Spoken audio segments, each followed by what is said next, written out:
before, you will recognize one main thing here. For example, you will recognize that, you know, there's a lot of talk about pedophilia, things that I've talked about before many, many times. So let's watch.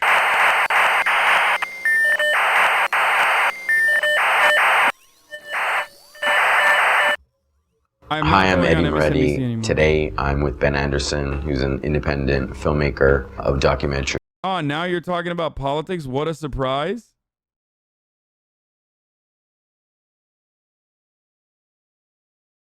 Thank you for the streams. What? Fucking stupid chatters, dude.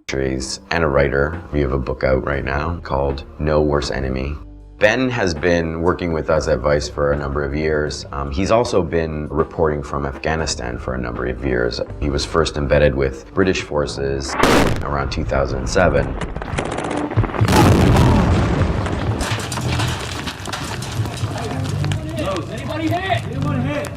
But he recently made a trip to Afghanistan in December of 2012. So we're gonna watch Ben's new documentary, which is called This Is What Winning Looks Like. It's a shocking and an eye-opening look at the state of Afghanistan today. Tonight I can announce that over the next year, another 34,000 American troops will come home from Afghanistan. This drawdown will continue, and by the end of next year, our war in Afghanistan will be over. Oh, interesting. It's crazy. Chat, remember, this documentary is like, I mean, I don't even think this is from 2013. I think this is even older. Like, oh, awesome. 4 months. Great stuff. Keep it up. This is from 2012. That's from 2012, motherfucker. So when you say pre-watched or whatever, spoiler alert.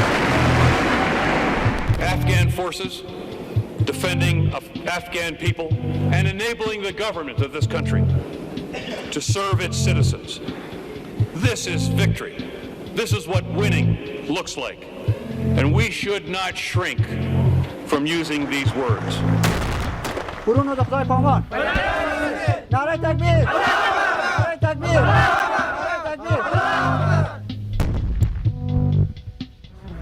know, over here you've got a PB commander who we know is kidnapping boys and sexually molesting them. So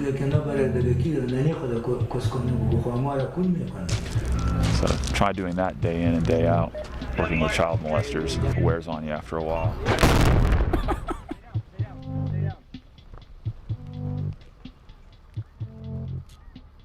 Yeah. Trigger warning. International troops will continue to train, advise, and assist the Afghans and fight alongside them when needed. But we will shift into a support role as Afghans step forward. But we must finish the job we started in Afghanistan and end this war responsibly.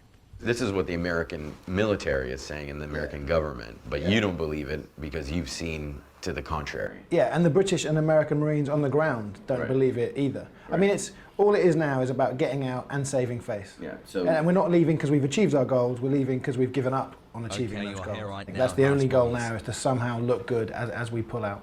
It could even be worse than that, because all the fighting has been to introduce a corrupt, hated and feared government who in some areas make the Taliban look like the good guys. And when you remember that the Taliban were welcomed into power in the mid-90s because they looked like the good, just Muslims in comparison to the warlords, it feels eerily similar today.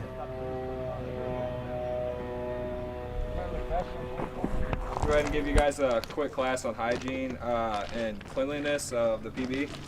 A big thing is separating, like where you shower, eat, use the restroom. You want to keep it separate. So if you're eating, where you just showered, where you're using the restroom, you're pretty much just putting all that bacteria you just got rid of, putting it right back on your skin. Using your hands to eat, it's just going right back in your system. It's going to cause sickness, diseases.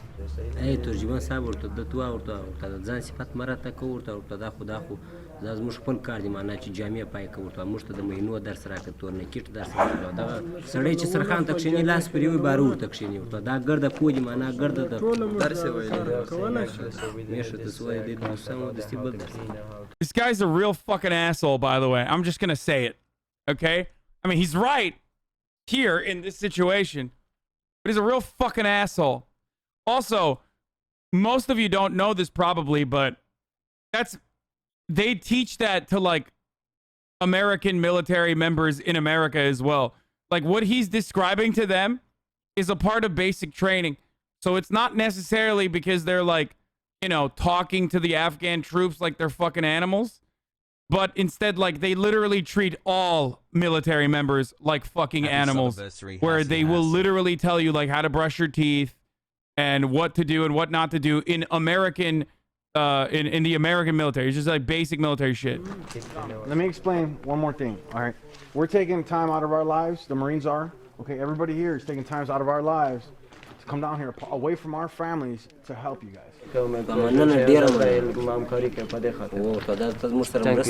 We're not here to offend anybody. If we say something that may offend you, you know, we apologize ahead of time. Let us know and we'll fix it. Everyone believes that the training is being accelerated now as we leave. The training is almost non-existent now. Most of the forces have pulled back to the main bases, which they never leave. Because, as I say, the people on the ground, I think, have given up on there being any chance of success. Let the soldiers do all. Bandy? It's because they think they're backwards. They don't do that with American soldiers. Come on, Bummy. They 100% do. I don't know if you're a vet or not. I think you said you are, but like, they do. What the fuck? They absolutely do. They even do it in officer training. In there.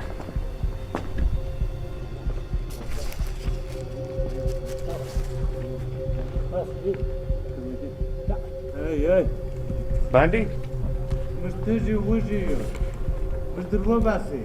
Bandy Hana? Tarjuman. Okay. So they've got 4 secret prisoners who they stuffed in the furthest room and filled the door with sandbags, so they were trying to hide from the Marines.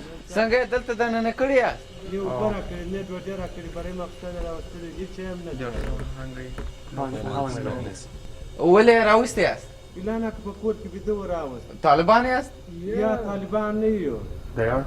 No, they are not Taliban. Oh. Hey. No. Tarjuman. He's handcuffed. Okay. Okay. Really just here. This is... Oh, there's 4 guys. 4? Yeah. Okay. All right. I'm gonna go talk to the PB. Tell them I was going to the bathroom back there and I heard voices back in the corner. Who those? He's spreading a bunch of misinformation. اوس وکیل صاحب ما راغوښتي دي هغه سره خپل خبره خلاصه کړه بندیان ما ته څوک ورچنولي دي خادواله راویستلي چې ما نه علاقه وایم ورته څوک چې زه سبا راځم د وطن سره راپورته کړي دي اوس ما دلې خپل دوی بیا یا دغه جرم یې موږ ته نه دی معلوم بالا بس دغه دوی راپورته کړه په لاس یې ما ته راکړه ما ورته خوندي کړي دي اوس وکیل صاحب راځي بارې په لاس ورکوم وکیل نظرګل د خاده سره برای تللی و دا خلک یې راپورته کړل. Can we see if they're in our system with the eye scan? Can we do the eye scan? All of the Afghan dudes you see here are deeply addicted to fucking opiates. And all of the vets that you see are probably prescribed opiates back home now. They're in America and are now also addicted to opiates. Most of the opiates that are, you know, being fucking protected and farmed out in the fields. These guys? Yeah.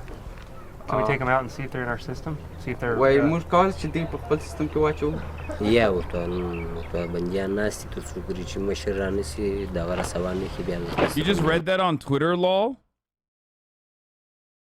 What? I'm literally watching the documentary with you. How could that have just happened?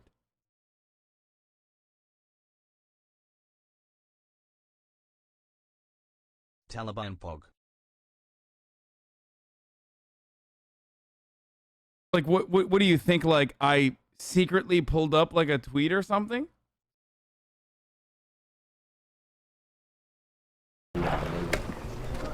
Who dropped them off? Khatab? ترجمان ورته اوس وکیل صاحب راځي زه به پلار سم درس ته ورسم برابر خپل خبر ورسره شریک د بندیا په باره Can we give them water? وای دا غوبو وړای سو او یا وبور Take it back, raise the assumption that dehumanized them even further. Bro, if you think that these motherfuckers, like the Afghan security forces, are good, you're out of your fucking mind, okay? What the fuck are you talking about? Okay, we're not doing this. We're not doing this. We're not doing this. Yes, I'm being... Yes, dude. Just keep watching, okay? Just shut the fuck up and keep watching. No.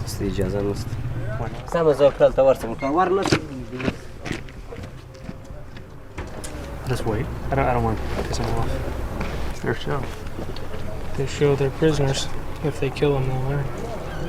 That's a great way to educate the Afghan security forces, by the way. If they kill them, they'll learn. No, motherfucker, they won't. They won't actually learn. Also, what is the lesson? Like, they're under your command, technically. Like, they're training them. These are the good ones, dude. These are literally the good soldiers, okay? Just remember that. We gotta prevent that, though. Right. Doesn't the U.S. military have more, you know, capable kind of resources to do? This is literally nation building from the psyche up. Well, the idea has always been fight your way into a town, clear the Taliban out, then all these other people come in to train the Afghans in governance and build infrastructure and so on. That other bit rarely ever happens, and certainly doesn't happen anywhere near as much as it should be happening, so it's left to guys like him. How can we understand the mindset of Taliban? How can a nation be this uncivilized and behind hundreds of years in the whole world? I don't know, man. What if I fucking bomb you and murder your family nonstop and extract your natural resources, make sure you can't go to fucking school, and then you know, for hundreds of years I'll keep doing that over and over again, and then I'll call you uncivilized when you're like, well, what the fuck do I do here? I can't go to school. The only thing I know is, like, I'll learn how to fucking shoot a gun. At least, like, there's like some honorable higher cause with respect to, like, purging these foreign forces. Fuck do you mean, dude? What is this, like, uncivilized?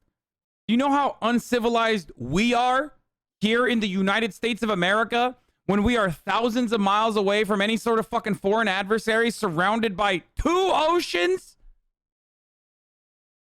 Think about how fucking hog-like we are, bro. Look at Florida, dog. Look at Alabama, motherfucker. Are you crazy? Think about how uncivilized we are when we have all of the resources. Then you turn around and you're like, man, I can't believe these guys are uncivilized. Like, what the fuck? They have nothing, dude. They literally have nothing. They have nothing. And anytime that they've tried to have something, we're like, nope, that's not for you. We're going to bomb the fuck out of you. We have all the wealth in the world. We have superior military that, like, basically justifies and reinforces our global hegemonic power. And we still have 50% of the fucking country that's like, I won't wear a mask. I'll die for this country, but I won't wear a fucking mask, brother. I will not get vaccinated. You're going to sit here and tell me that they're uncivilized? Look at the fucking place that they're living in, dude. Everything is bombed as shit. We are the uncivilized barbarians, dude. We are. They're making the most of what they got, motherfucker. Who, as you say, are trained to fight, not to do all these very complicated, difficult jobs. And later that day, a local politician arrived. He was the man behind the taking of the prisoners. Was the purpose of the whole mission, the operation last night, just to go get his brother back and get those Taliban, or was there another mission and they just happened to get these guys?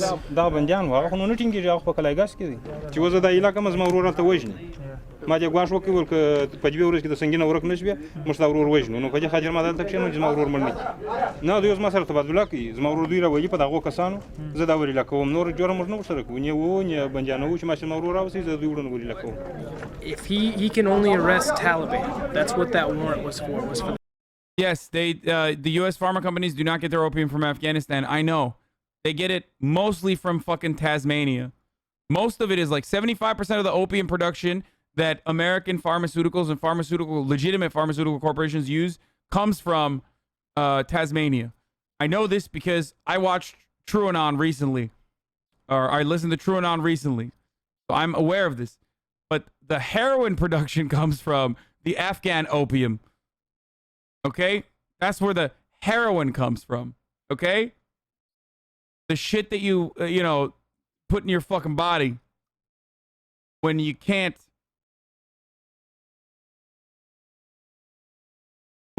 fucking, the shit that goes into your body when you can't actually fucking, The Taliban that kidnapped his brother. Kidnapping their brothers is just the same as kidnapping any random person. It's kidnapping. It's a crime. It's not legal to when you kidnap can't any fucking person. get the prescription. Only if they're Taliban and they catch them. Other than being the brothers of the Taliban who kidnapped his brother, haven't done anything wrong. They haven't committed a crime.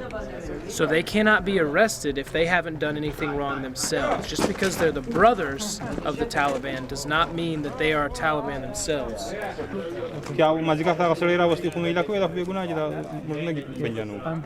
This shows how powerless they are. They don't really know. All they know is 4 guys have been illegally taken, are being illegally detained, not fed, not given water, and it's being hidden from them. They're playing catch up all the time. That's all they can do. The Marines I was with turned up to spend the night at this patrol base, but the Afghan police had pulled the security barrier down and were selling it as scrap metal at the local bazaar. So they had no security whatsoever in their base, so the Marines couldn't stay.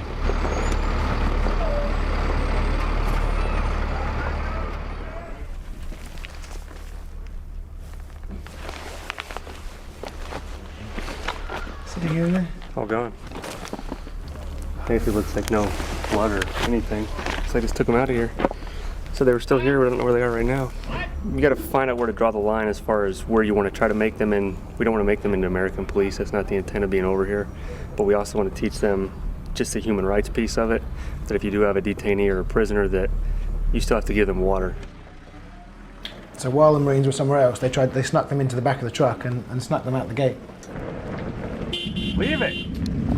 It's sort of a slightly half-hearted effort to make them stop, because they haven't got the power to make them stop. How was it sporting? I got a good look at. It is a bit of an oxymoron when you have like American military teaching the concept of human rights. You know what I mean? It's like it is a rather weird. You know what I mean?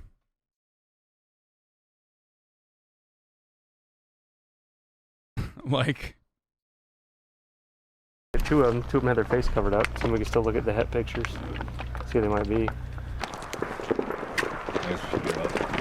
It's hey, if you don't have your gear on, get it on. So after the truck went out with the 4 detainees in the back, 3 surrounding police patrol bases came under attack from the Taliban. South-southeast! How far? At least 300 meters! As soon as the Taliban see the US Marines truck somewhere, they don't attack it. They only attack the weak spots. Right. Although some bullets eventually came towards the watchtower that we were in. Hey, what are they shooting at? Hey, tell them to watch out, they're just a fucking... Talk to them, gentlemen! Truck coming in! بخته هغه ته کوچنیان دا وای چې تکان مکو چې کوچنیان باندې لګي شدلی پروکر سودانیه بخته سو تکان وکړه Don't shoot until you can see them. وای چشته وای تر څو چې نه دلې نه کتل ورته عدالت نه چې ورته خو دغه سیز مشاورم ولې ورته زه دوه وخت ما تر اوسه نه دی ورکړی inside the compound how can I see them if I don't shoot they will stop wait till they come out. Then if you don't see them, then you can't hit them with the bullets. You're gonna waste ammo. وای چې ته مهمات په اماسه مصرفوي چې صبر وکړه چې تر څو ویني بیا Kids ran into the tree line. وای چې هغه ته کوچنیان هم دا اوس ما ولیدل کوچنیان روان ولا کوچنیان روان دي چین نسته چې یو کې په نور راځي. You got any eyes over there to the left? Negative. Got nothing. Where, sir?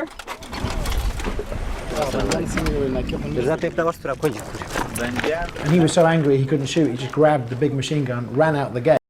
I just saw comments saying Vice is bullshit. Like, I get some of their stuff is editorialized, but this is a first-hand account. Like, what the fuck? No, this is like... This is from when they weren't exactly bullshit. They definitely were doing a lot more commentary or a lot better coverage. But also on top of that, this is like, I mean, this is like pretty much the end of the good coverage. I mean, they still have good coverage from time to time, but you know. And then just fired wildly.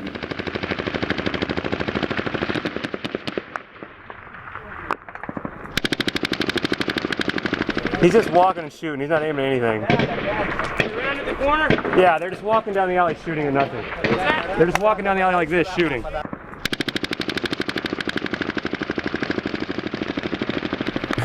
Pre-fire.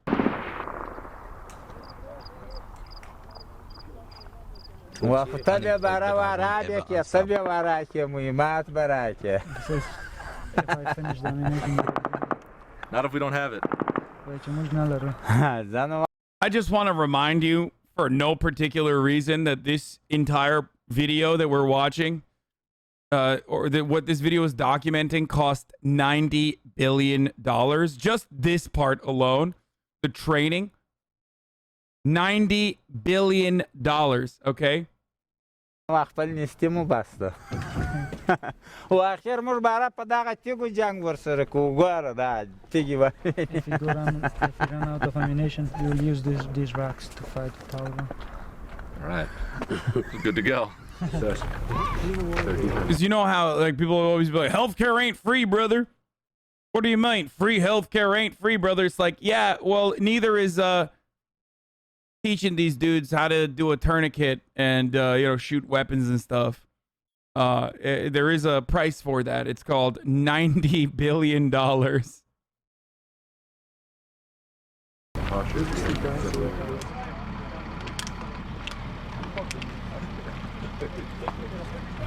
That guy is bi-sitting. This is another patrol base. They're advising the police, and on the police base, there's this huge weed plant, like right next to their little area where they have their meetings. Inside the police base. Did you see weed everywhere? Everywhere. Every police base has got a little garden. Wait, someone said, so?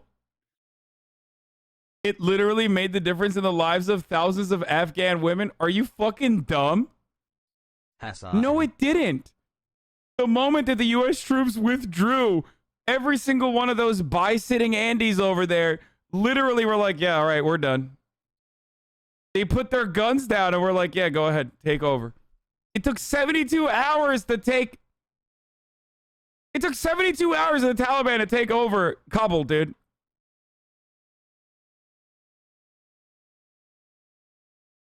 This is so dumb. They've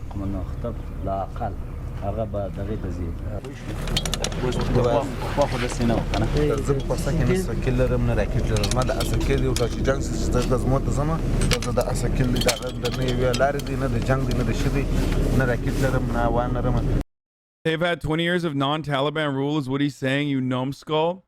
First of all, even that's not fucking true. I get, like, okay, Americans, if you don't know what you're talking about, just stop talking challenge, okay? Like, literally not true, okay? Like, there are a few areas where women had more liberties than they did before, and those few areas were under, like, complete American control.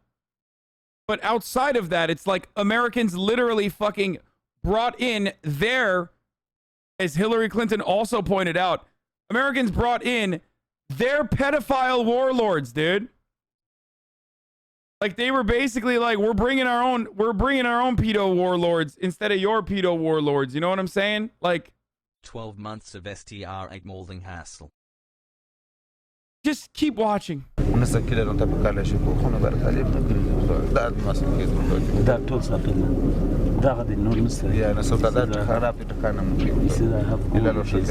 you have two options. You can go to PHQ and you can tell them your situation.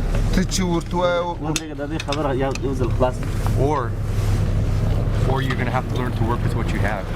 But I recommend you go to PHQ and you tell them your situation and show them that weapon. By the way, we're literally watching an entire documentary that details the harrowing experience of the U.S. forces that had to turn a blind eye to the mass enslavement and rape of Afghan children in the hands of the same military forces that they were training. that cost $90 billion, and this motherfucker's telling me like, dude, it was worth it, bro. Like, you know, a couple Afghan women were able to go to fucking school. Like, what the fuck are you, like, what are you talking about? Please don't promote that fucking trot rag. WS is dog shit. It doesn't matter. I don't care about what this fucking thing is saying. It's the New York Times also covered this as well. And demand that they give you more weapons to replace that. They don't understand that, yeah, actually, there has been a transformation. We are supposed to take the lead. They're still expecting the U.S. forces to take the lead. Well, and that's what amazed me, is how it hasn't got through to the Afghans yet. I mean, one Afghan soldier said to me, oh no, it'll be great when the Americans leave, because all the money they had for weapons and equipment, we'll get that money. And I was saying, it doesn't you really won't. work like no, that. No. And also, someone somewhere, I'm sure, has said, remember when we supported the Mujahideen against the Russians, and remember we left all those weapons there, and we had to spend years and millions of dollars getting those weapons, particularly the Stinger missiles, back. We're not making that same mistake again. So these guys have got AK-47s, a few RPGs, unarmoured pickup trucks, a few Humvees, which are not safe enough for the Americans or British to drive anywhere, and that's all they've got. Well, here's the thing. We're trying to get you to the point where you can operate without heavily depending on American. I mean, they were right. They were literally right. They were fucking right.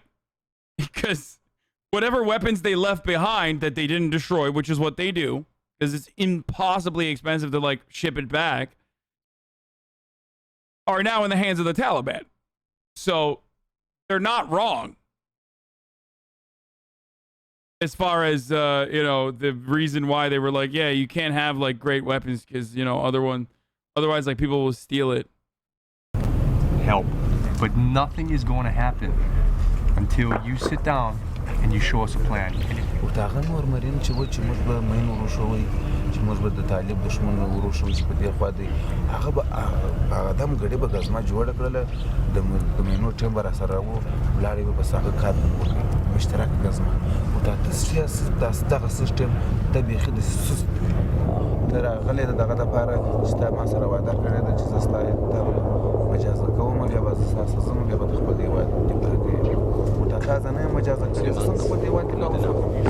need to come up with a plan on how you're going to use all your men and attack this IED factory, and we'll be behind you, helping you out.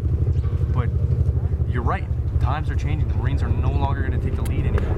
You have to learn how to operate as if we are no longer here.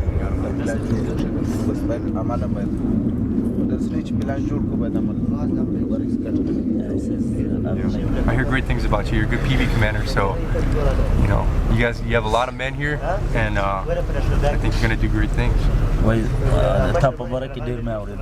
And he eventually gets through to him that, you know, you have to come up with a plan yourself, then you can do it, and we'll support you if need be.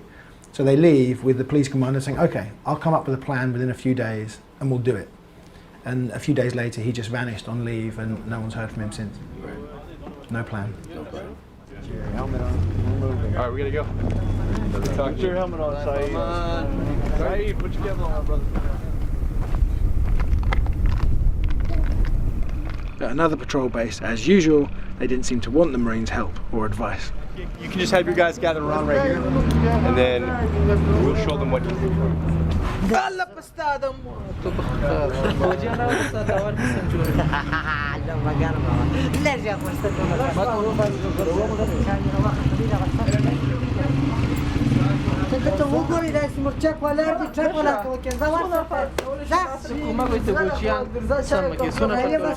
Well, based on the sandbags that we have, that's all we got. So let's go ahead and fill those up. Once we have filled those up, like I said, 5 of you guys will filling up the sandbags. The other 5 is gonna help out, get the other one fixed. Yeah, and then we'll switch. Hey, if you guys don't want to do it right now, I completely understand that. All right, but we're here to help you guys out. If you guys don't want our help, we'll leave the sandbags. You guys figure it out. We're taking our gear with us. We're here to help you guys out to make your tower safer. That way you guys don't get shot from all directions, all right?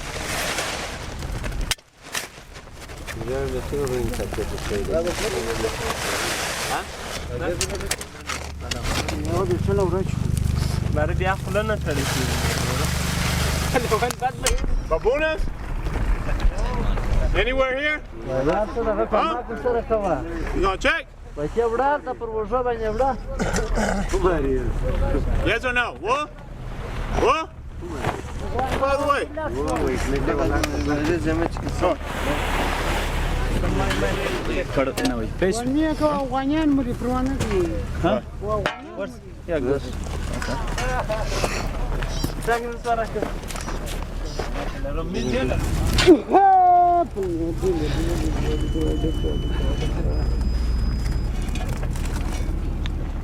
Policeman at the checkpoint was smoking weed, which is kind of normal. But two of the policemen filling sandbags now are out of their brains on something else, something stronger, opium or heroin, literally nodding off as they stand up or sit down, filling the sandbags.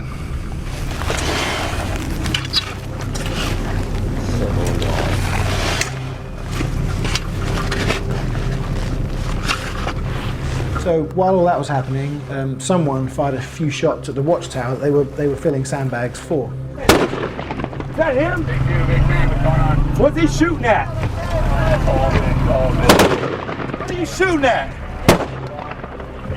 What is that? Shooting back to the west. They don't have positive ID. What are you shooting at? What are you shooting at, brother? But the PD commander wants to shoot where? To show forward. I'll copy. Huh? You see Taliban? Where do you see Taliban? Yeah, where? ده تو واشه ورته دغه چې و د ټکی ورته دغه باغ چوسې کوي ورته دلې ناسي ورته وا Taliban is still in the garden and sometimes they're gonna shoot us. They're in the garden, they're gonna shoot at us? Yeah. ورته یو ټکی دا چې و دوه ټکیان چې وکړه Pull before something like. They haven't seen who just shot at them. They just want to get some shots fired back as a sort of show of force.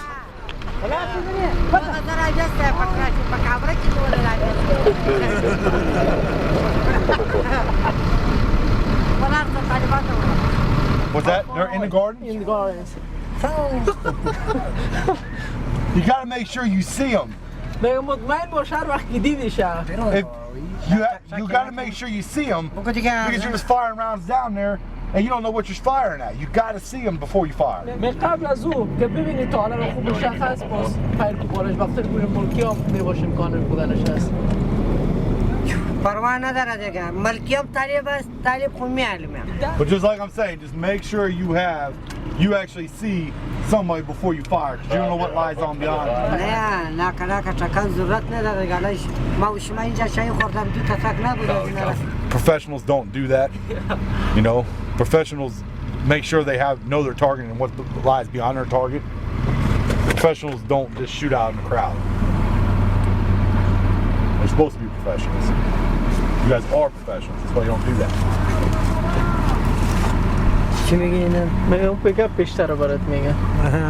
And then 3 weeks later, the deputy commander got shot right through his body and scraped his lungs, and the Marine medics saved him, and they found a bag of heroin in his pocket. So I'm sure these guys were on heroin.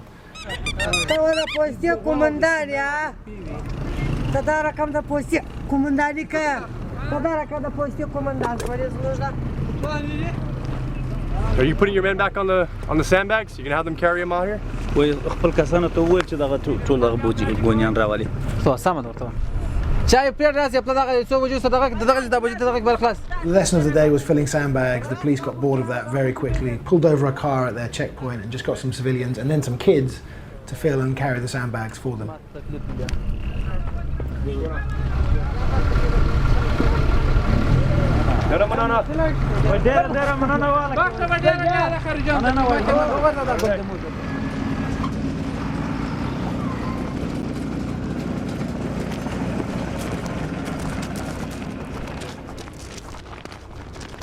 I've seen more military.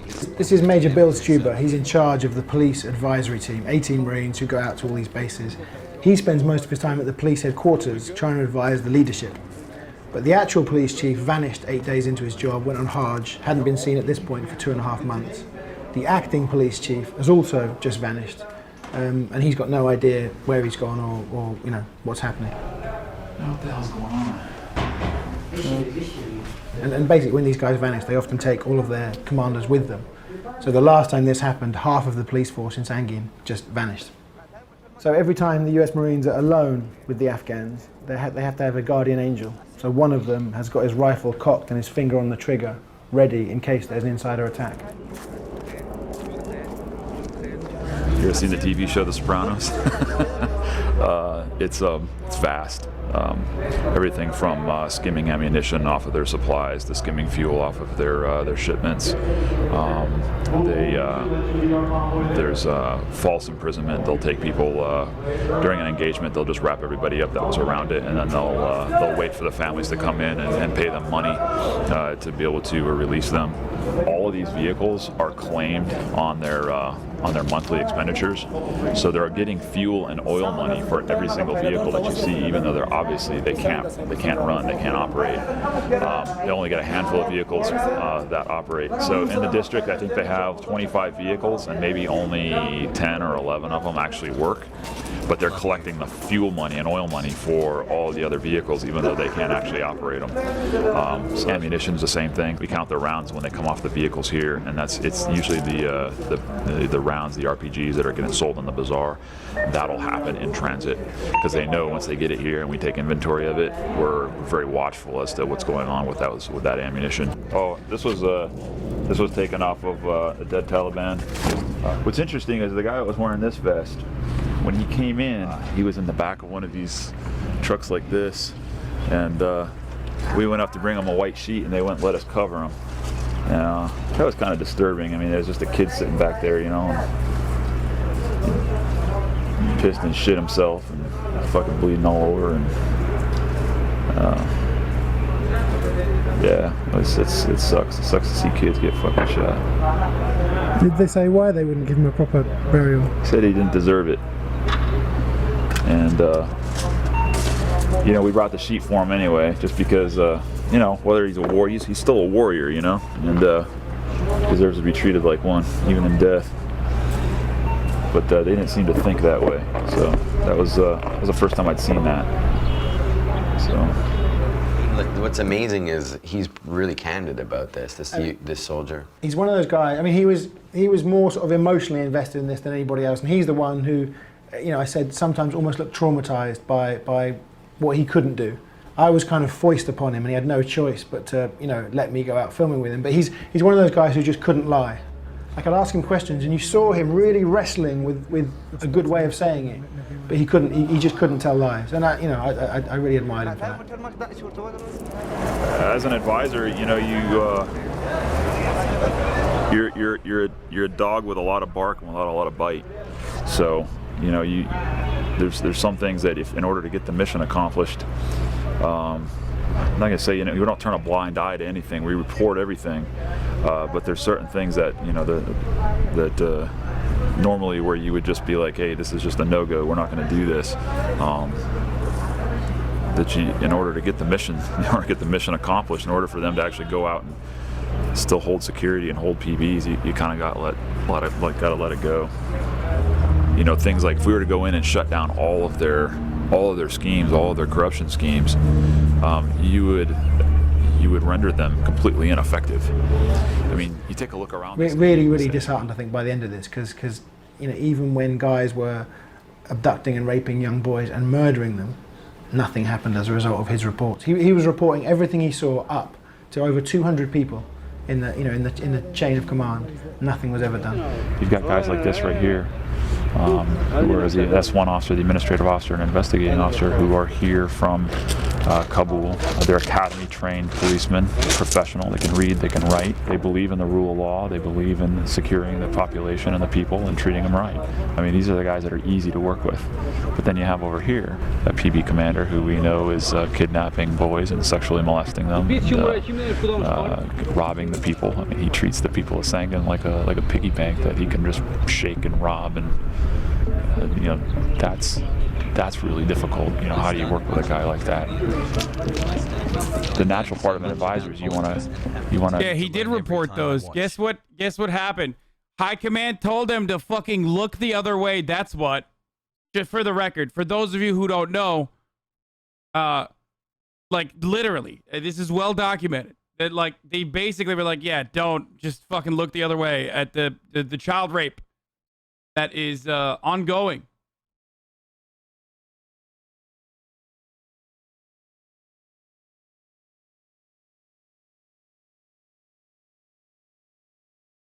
Have the most effect on things, so it's easy to go work with a professional AUP like this. But really, where we need to be is working with guys like that. So try doing that day in and day out, working with child molesters, working with people who are robbing people, murdering them. It wears on you after a while.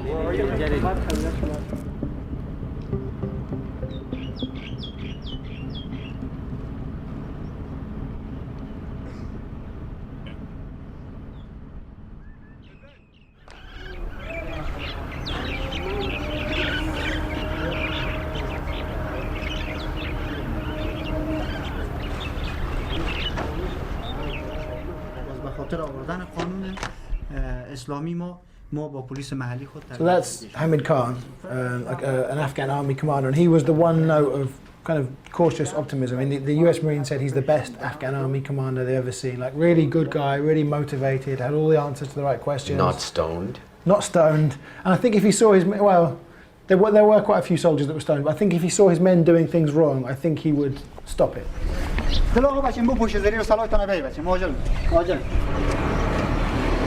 برادران سلام علیکم. خب بسم الله الرحمن الرحیم. قراره که ما و شما قبلا هم آمادگی داشتیم برای عملیاتی که در منطقه به نام بیانزوی. فردا ساعت صبح وقت دیگه ما چیز میکنیم. خدا خواسته باشه بخیر. یک عملیاتی و مشترک همراه پلیس محلی ما داریم که پلیس محلی ما داخل ساحه همراه ما میشوند. زمانی که ما داخل ساحه میشیم تقریبا به 3 گروه ما تقسیم میشیم. گروه اول ما گروه مانور است. گروه دوم ما گروه حمایه آتش است. گروه سوم ما گروه ریزرو است. زمانی که ما صبح وقت حرکت کردیم میایم به آخوندزاده خیل. از آخوندزاده خیل همراه پلیس محلی یک جای میشیم. پلیس محلی به خاطر چند گپ همراه ما میباشند. پلیس محلی نسبت از اینکه شناخت بیشتر در مورد دشمن دارن، یک دیگر راهی که دشمن مین نداره، راهی که به اصطلاح مین نداره و دشمن اون نقطه را به اصطلاح مین گذاری نکرده برای پلیس محلی معلوم است. به این معنی که ما اگر داخل ساحه شویم هم با مین دشمن سر بخوریم هم با خود دشمن سر بخوریم، این ما شما را به یک مشکل بسیار وسیع برمیخوراند در جریان جنگ. بیا خودت دوجا. آر پی جی کی است؟ آر پی جی برو دوجا برو. بیا دیگه آر پی جی. There are all kinds of other issues with the army. They're still completely dominated by the northern ethnic groups. There are very few southern Pashtuns, like 2 to 3% of the army are southern Pashtuns. So a lot of southern Pashtuns see the Afghan National Army as being almost as foreign as we look to them. Back in 2001, 2002, we could have created an actual national army, but it's an exaggeration to call this a national army. It's not a national army, it's the Northern Alliance. It's the historical enemies of the Taliban.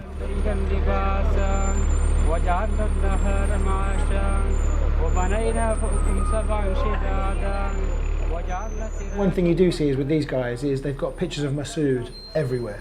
Right, who was the leader of the Northern Alliance. Yeah. But he was just another warlord like the other one. Well, you talk to Afghans, and many Afghans will say, listen, you in the West love Masood, but, you know, when they shelled Kabul, tens of thousands of civilians were killed. And entering into these southern villages with pictures of Masood everywhere it's almost like me driving around New York with a picture of bin Laden, you know, in the window of my car. That's an exaggeration, but you don't look like the army who have come to protect and serve when you come in with pictures of Masood and pictures of Dostum, who's probably the most brutal warlord in Afghanistan's recent history. Yeah, that's the guy that we talked about before. Prolific rapist and vice president of Afghanistan. So the thing I was gonna say is, well, one, it's top of the hour, so I'm gonna fucking run a 6-second ad break. And two, you can avoid those ads if you subscribe with a $5 subscription or with a fucking with the free one with the Twitch Prime if you want an ad-free broadcasting experience. Also, lastly, I'm 8 minutes late, but do you guys have you can use an ad blocker or VPN, but Twitch Prime is free. Do you have the TOS moments in after this? Like, because I'm sure there are TOS moments in here probably, and I'm really not aware or if there are TOS moments. But here's the ad break now. شروع جنگ اگر دشمن شروع میکنه جنگ در قدم اول پرسونل ما اول موضع میگیرن بعد از اون ترسط میکنن در مرحله سوم انداخت میکنن بالای دشمن از انداخت اضافه مهمات قطعا جلوگیری میشه رسیده عملیات ما و شما امکان داره که تا شام ادامه پیدا کنه بیش از 12 ساعت طول بکشه دشمن شاید مقاومت بکنه نشه که باز بر ما مهمات هم به سر وقت نرسه و باز ما به کمبود مهمات مواجه شد جان مردم ملکی مال مردم ملکی عزت آبروی مردم ملکی در این جریان عملیات ما و شما محفوظ می باشه رسیدی چرا که در ساحه احتمال داره مردم ملکی هم باقی مانده باشه دیگه آخرین کوشش ما می باشه که ما فرق دشمن با فرق ملکی بکنیم. There was a big drive to try and get southern Pashtuns to join the National Police and the National Army. It failed, so they created local militias. They're called the Afghan local police. Every village has got its men of fighting age. They're tough guys who protect their village. Some are Taliban, some are anti-Taliban, and we just said to all of them, regardless of their history, if we put you on the payroll, will you fight for us or not fight against us? And that's what these guys are. They're the Afghan local police. Taliban. And some of the local police didn't look over 16 years old. So as soon as we start walking towards this Taliban-controlled village, they come under fire and straight away start shooting back despite not having any idea where the Taliban are. Point, they're firing towards the Afghan local police.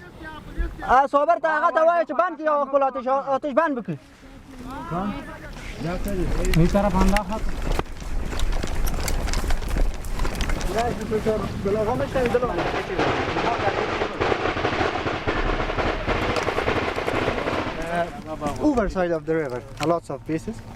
You're crossing by boats and ships and coming here, shooting, then going back and crossing the river.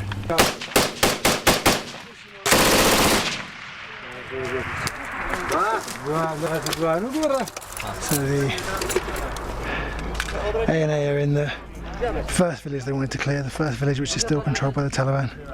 It's incredible to think there's still a village within 2 miles of the main base in Sangin where foreign forces first arrived over 6 years ago that's still controlled by the Taliban, but they're hoping to clear this village today.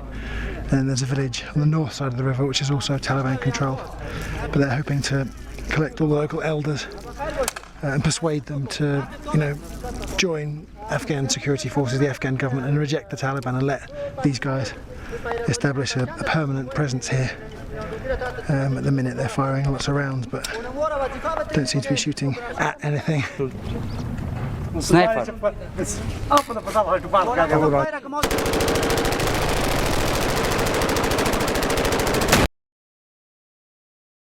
It's called pre-firing.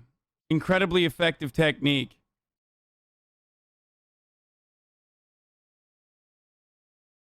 Okay? Not just $1,000 worth of ammunition that you just fucking yeet it out.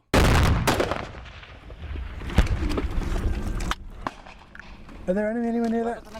I don't believe That guy, who's just firing as if he's having a fit, 3 days later fled with loads of weapons, a few rockets, planning to kill the commander. Why? He defected to the Taliban. Holy shit. Insider attacks against Americans and British have got lots of headlines. It's far worse, insider attacks against Afghans. Right. Far worse. And he had 3 people working with him, and they either lost their courage or something, but they were still... Dude, who could have seen what is happening right now? I mean, this video is kind of fucked up because, like, it's in the future, right? I mean, who could have foreseen that this was a bad policy that we had, that we spent $90 billion on? That's crazy. For 20 fucking years. Oh, wait, this video is from, like, literally, 9 years ago. So, yeah, we could have foreseen it. within that army unit and no one knows who they were. Yeah.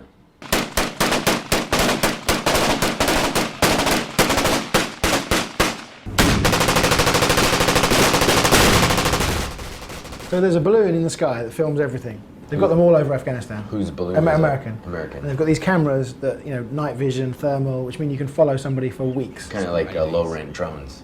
They just sort of sit there. But they can stay up there in one place for weeks, just attached by one cable. So someone is watching all of this, and he says it's 4 guys, not sure if it's Taliban. But as they were running away, one of them ran out and planted a white flag in the middle of all that firing. And it's not a flag of surrender, that's the Taliban's flag, a white flag. Oh shit. Planted that and then they escaped.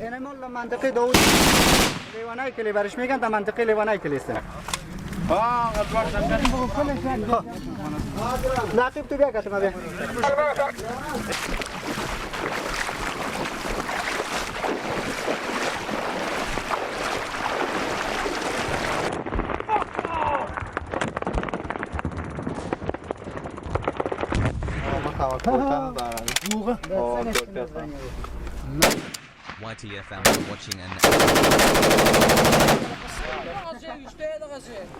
Why is he collecting the casings? He's an old man who's in the Afghan local police, but he hasn't signed up and registered yet, so he's not getting paid. So he collects all the casings to sell as scrap metal at the local bazaar.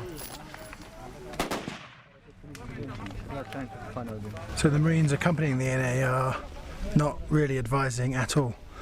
They let the ANA plan and execute the operations themselves, and they're just here just in case things go badly wrong and lots of people are about to get killed. But apart from that, this operation really is Afghan-led, and I've never seen that before. I've seen lots of operations that, you know, where the claim has been it's Afghan-led, but you know, it's a farcical claim. This really is an Afghan-led operation. Good. Dushman, Taliban finish. Finish. No good Taliban. Run away. Fuck you, Taliban.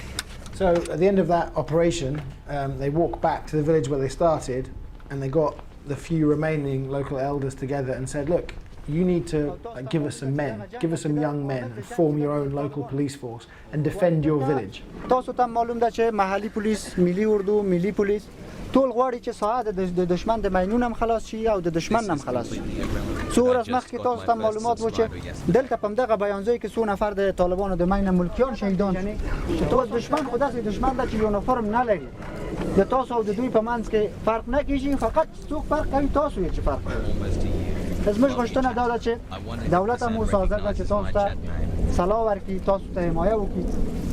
تاسو یو نفر چې محلي پولیس راځي دغه یو نفر نه ده، یو کور ده، یو کلی ده. زموږ پاشه خو دغسې د شریکه چې موږ خو ډېر په ازاد یو چې مځکې یې کوو، ټکټروانان مو پښې پرې کېږي، کوچنیانو مو پښې پرې کېږي، پر مینو باندې خېږي، حیوانانو مو منات ته کېږي، سرایونو مو نړېږي. نو دا خو بیخي غټ عذاب و تکلیف دی. معنا د خپلو سرایو د خپلو دغو څخه فراري په دشت پراته وي. په دغه کلي کې شپېته او یا ځوانان نه دي؟ ولې نشته؟ تصمیم ونیسو موږ او تاسو تر څو پورې د تاسو پښې پرې شي. خدای فضل دغه سپین ږیری وګورئ، کاکا وګورئ، د خپل کلي کور د خلکو په خدمت کې نن سلا اخیستې ده، د محلي پولیسو سره ولاړ ده. همدغسې ده که نه؟ دغه تاسو د هغې نه ځوانان هم یو فزیکي قوه هم ورنه ډېره ده، ورنه تکړه هم یې. دغه حاجي صاحب ته وګورئ، دغه محلي پولیسو کې ولاړ دی. ودرېږئ محلي پولیس جوړ کړئ. دغه بیانځو کې 15 طالبان راځي، په خپله خوله وایي. ته ورته وایې چې مه راځه، تا خبره قبوله نه کړه، هغه د بېګا مین ورباندې پټاو شو، موټروان یې والوځولو. که غواړئ چې په سوله او امنیت کې ژوند وکړئ، خپلو ځمکو باندې په ښه شکل کار وکړئ، خپل ماشومان مدرسې ته ولاړ شي، مکتب ته ولاړ شي، په راتلونکي کې روښانه ژوند ولري. زه چې باسه ستا په کلي کې عملیات وکړم، تا ته به خوند نه کېدی یا به ستا پر دماغ بده پرېږدي. موږ غواړو چې ته زموږ سره کومک وکړې، زموږ سره همکاره سي، توپکان واخلي، تر هغه وخته پورې چې ته ستوانمندي رسېږي، زورمندي مو رسېږي، چې ته تقویه کېږي، د دښمن سره مسابقه کوي. تر هغه وخته قومندان صاحب حمید خان دی، قومندان صاحب توري علي خان دی. ته راسې د خدای پر لیاز، دغه قرآن پر لیاز، د علیه السلام بارک پر لیاز باندې بې اتفاقي مه کوه. That was pretty amazing to think that after all of this money and effort and bloodshed, all we're saying to villagers like these guys is, we'll give you a weapon and you can defend yourself. So we're asking Afghans to pick sides and side with the Afghan government right as we're leaving and right as the Taliban are as strong as ever. And if I was an Afghan living in Helmand province, it's like, hey, pick the losing side. Yeah, or I wouldn't pick any side. I'd be nice to whichever strongman was in my garden at that point. Then, in the middle of all this, there was a visit from the American ambassador and the British deputy ambassador. I was told it was a symbolic visit. Sangin has always been known as the most dangerous town in Afghanistan. So the American and deputy British ambassadors visited to show if they can visit this hostile town of Sangin, then progress must be being made. They walked about 150 meters, had lunch, had a briefing where they were given nothing. War is such a fucking racket, dude. But glowing reports about how wonderfully everything was going. So they're not, you're saying they're not staying and fighting, they're starting to move out? Yes, sir. A little bit earlier here specifically because of some of the operations that have been taking place in our battle space, sir. We ripped out with 1-7 about a month ago and significantly reduced a lot of the Marine presence in Sangin and Northern Helmand, and we've seen ANSF continue to hold all those patrol bases throughout Sangin. The numbers may show that there is an increased frequency in the attacks. The effectiveness is far less than ever before. People are talking about security may not be that good, and I showed a map of 2010 where you could see the entire Sangin Valley as blocked with red. And now we talk about it in pockets, like this entire district. And I said that's a good thing. So there's not that sustained presence that we may have seen in the past. So again, it's a continuing growth throughout the district, and it's starting to expand. Working together, it's across all lines, exactly where we want Sangin to be right now. Exactly. So it is working? Absolutely, sir. We've got the full. Sir, these people, they're welcoming us like liberators, sir. They totally aren't just like, okay, give me the bag of cash. Or they totally aren't just like immediately working with the Taliban the moment that we leave the neighborhood because they have literally no other option. That's not happening, sir. The OPSEC is airtight, sir. We're fucking killing it. We're winning. Cooperation, learning thing, that's all taking place? Yes, sir. The advisor teams are really what have taken hold in here. And the ambassadors want to visit Sangin because that shows that Sangin is now, the most dangerous town in Afghanistan is now safer than it was. They're pretty out of touch. It felt like they were there for the photo op and to tick a few boxes and then leave. I mean, the Marine Major, who was so open and honest about all the problems he's having, kidnapping, murder, drug abuse, child rape, he was there and had to sit through this briefing, didn't say a word, wasn't asked a single question. That's a deliberate choice, not to ask him a question. Well, I guess the CO just wanted to present a very rosy picture. If they turned up and they hear that there's child abuse, murder, drug, kidnapping, all going on, then the whole PR stunt has failed miserably, hasn't it?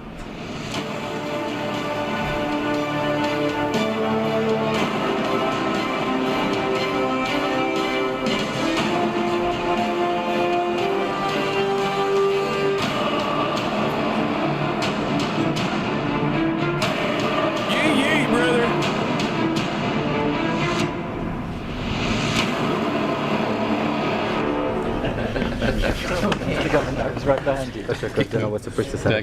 Thank you very much. Thank you. We're very committed to our relationship. This is a small gift of the local business. So this is a peace jirga that doesn't involve the enemy, only involves one side, and nothing was announced or decided. I mean, the idea of a jirga is people with opposing views come together, thrash it out and reach a consensus. I'm here today to come with the chairman of the High Peace Council, Salahuddin Rabbani. He's attending a peace jirga here, an important event in Sangin, and I've been wanting to come here for some time. This is my first visit to Sangin, and I've been very impressed by what I've seen so far. And there was a time not that long ago when we promised Afghans that their country would be rid of the Taliban. What's changed? I don't know that we promised the Afghans that the country would be rid of the Taliban. We've always understood, I think, that there's no way to end an insurgency, this insurgency, through military means, especially since the leadership enjoys its presence in Pakistan.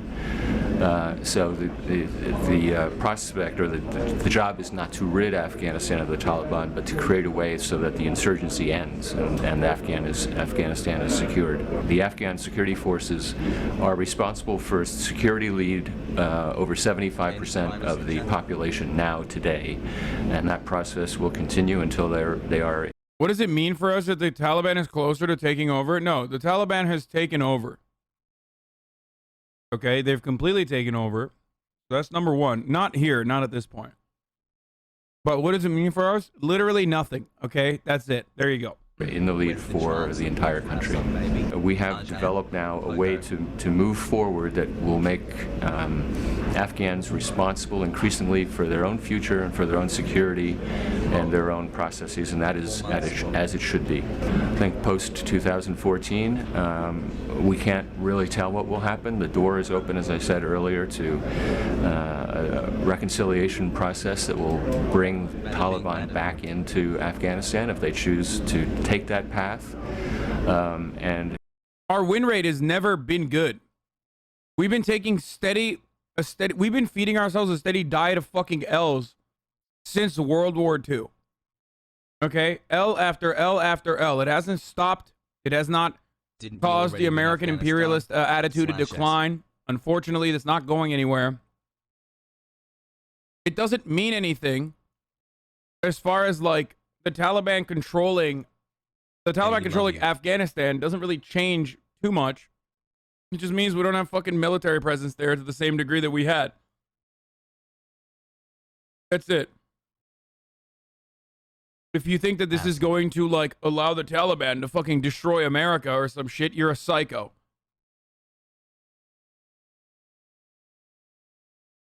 And to the people who keep talking about the opiates and hash production, you're wrong. It's not just that. There's a lot of fucking minerals on the ground in Afghanistan. They rape and keep women from school. Worse though, like, okay, they're gonna do like, first of all, that's already happening. Okay, so shut the fuck up about that. God damn, dude, like that's literally ongoing. That is absolutely a fucking consistent thing that was happening. Maybe not in Kabul, but like everywhere else. Okay, so now there's like, you know, Taliban control with 30% more rape and keeping women from school. It happened under our watch. The only difference now is that it's no longer happening under our watch where we turned the other fucking cheek. Are you pro-Taliban? No, I'm not a fucking psychopath. I don't think that a fundamentalist group of psychopathic pedophile warlords are fit to run a fucking country. The issue is the people of Afghanistan need to have sovereignty, okay? Here's a quick article on the mineral deposits. Rare earth, Afghanistan sits on $1 trillion worth in minerals. For our part, we intend to continue assistance and partnership with the Afghans going forward if they wish. We're here today to support the Peace Jirga here in Sangin, which is a gathering of several hundred of the most important tribal leaders from around this area to talk about peace and reconciliation. I think peace involves people making hard choices, and I think it's about the choices that people make, not about what label they are carrying now. If the Taliban choose that they want to participate in politics in Afghanistan, if they choose to renounce violence, if they choose to take part in elections, in choosing of people's leaders, then any group that makes those choices can be part of a settlement here. If they don't make those choices, if they set themselves up against the Afghan state, then they won't be part of the process. I think it's as simple as that. But sorry, I mean, what's changed in that we're now open to the idea of the Taliban having some say in how the country is run? You know, a few years ago. I would just say Taliban coming into power doesn't mean anything when it affects Pakistani-Indian relations and also affects our allies' enemies on choosing if they recognize the Taliban as a legitimate government or not. I think the United States is going to recognize the Taliban as a legitimate government.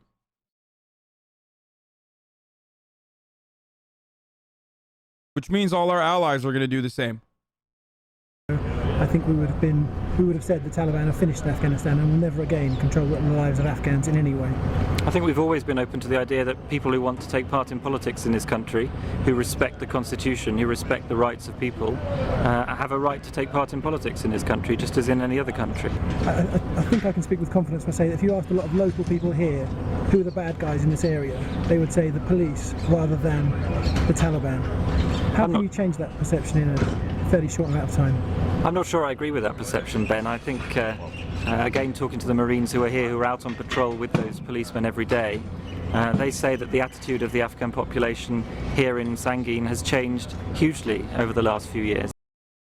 Yeah, that's why everyone was like, oh my god, I can't believe they surrendered their weapons to the Taliban. And some people are even welcoming them outside of Kabul.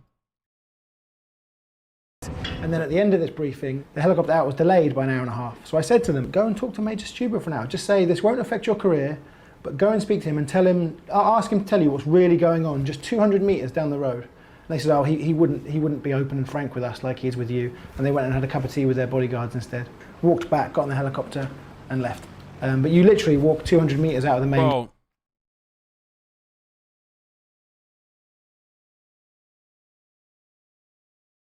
To analyze this, like, historic conflict amongst warring tribes and competing interests that ultimately can be reduced back to, as is everything, having control over commodity production and reducing it to, like, the most incredibly narrow, idiotic fucking point of view is insane. Like, liberals, when they say stuff like this, it's almost like, oh, the men wanted to own women again. Like, yeah, dude, because they weren't fucking doing that already when America was there. No, they were doing that already. Like, dude, what the fuck, dude? This is no different than, like, I mean, the energy is there, the empathy is there, and that's great. But, like, this is at the same level of, like, idiocy and narrow worldview as, like, what conservatives engage in on a regular basis.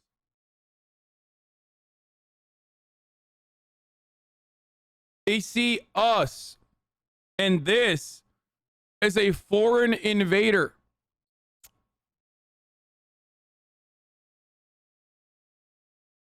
Okay?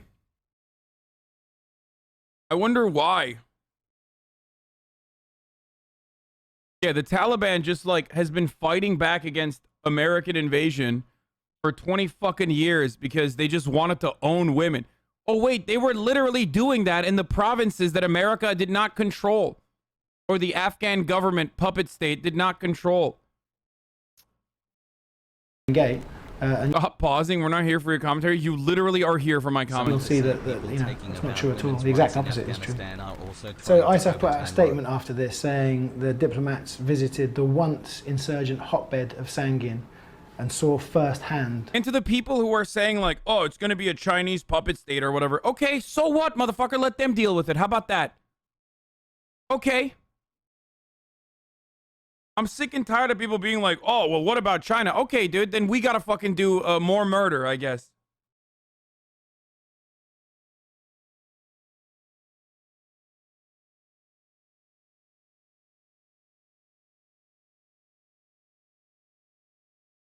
Maybe they got some better ideas. I don't know. I don't think so. But it can't be worse than what we did for the past 20 fucking years. The progress being made there, which I think was the point of going there, really, not to actually talk to guys like Major Stuber. It can literally be just as bad. These guys are, or maybe marginally better, officials. But it can't be worse. This is literally the worst. They created this local council, elected by 2,000 residents of Sangin. But I spent a whole day with them, and not one of them had a single good thing to say about what we've achieved there. د ځان دغه کې چې د تلفات کم سي او د مشکل کم د زمر سره وعده کړی چې په څوارلسم کې به موږ د دشمن جډي باسو بیا به موږ ځو او دشمن هغه روغ پروت دی نو زموږ په لسانه بیا په هغه وخت کې د بیلې زیاده موږ پوهېږو چې زموږ په لسان ته مرګ جوړ خو دغه پروژې چې دوی کړي دي دغه مصرف چې دوی کړی دي د دوی مصرف هغه اندازه چې دوی لګولې ده هغه د ولس په ګټه سلام یې سم نه ده کار شوی یا کانټراکټ والا وړي دي یا غله وړي دي یا بل وړي دي یا بل وړي دي دوی چې راغلي په افغانستان کې وو دوی راغلي په افغانستان کې مطلق یا د خودلته کار China is committing genocide? What the fuck is this fake? Will change your pro-Taliban stance. Name one foreign nation on foreign soil, unless you mean East Turkestan as like a separate foreign nation or something. Don't do murder, eat But name one fucking nation outside of the Chinese mainland where China is actively engaging in fucking genocide or anything like of the sort.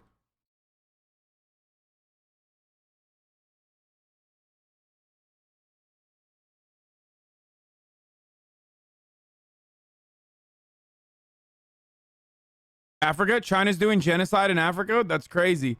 The nation of Africa, one. Appreciate your pauses. China doesn't do external genocide. They do cultural genocide internally. That's it. And we know a lot about that. Personally. You know. This streams takes when there's more than 30k viewers. Yeah, I mean, this streams takes when there's any kind of fucking conversation about China. Taiwan, they're doing genocide in Taiwan? Oh, wow, that's...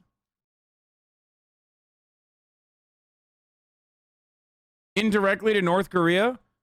So you think China is more responsible or more at fault with what's going on in North Korea than the United States, which currently holds it under a strict embargo outside of and restricts foreign trade?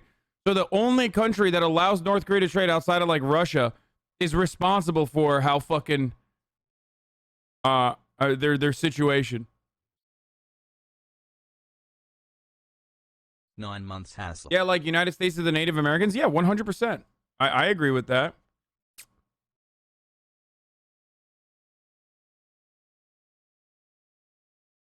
چې دوی راغله مګر دلته کار سرته ونه رسېدی هغه مشکل دوی نشي کولی دوی معنا اوس خپل ځان خلاصوي مطلب موږ پوهېږو چې دوی زموږ کوم امنیت تامین شوی دی چې دوی ځانونه باسي دوی کومه فابریکه را جوړه. America ruins the country and now you want to save money so you can paint your nails and get a haircut, you dog. Yeah, dude, I get a big fucking fat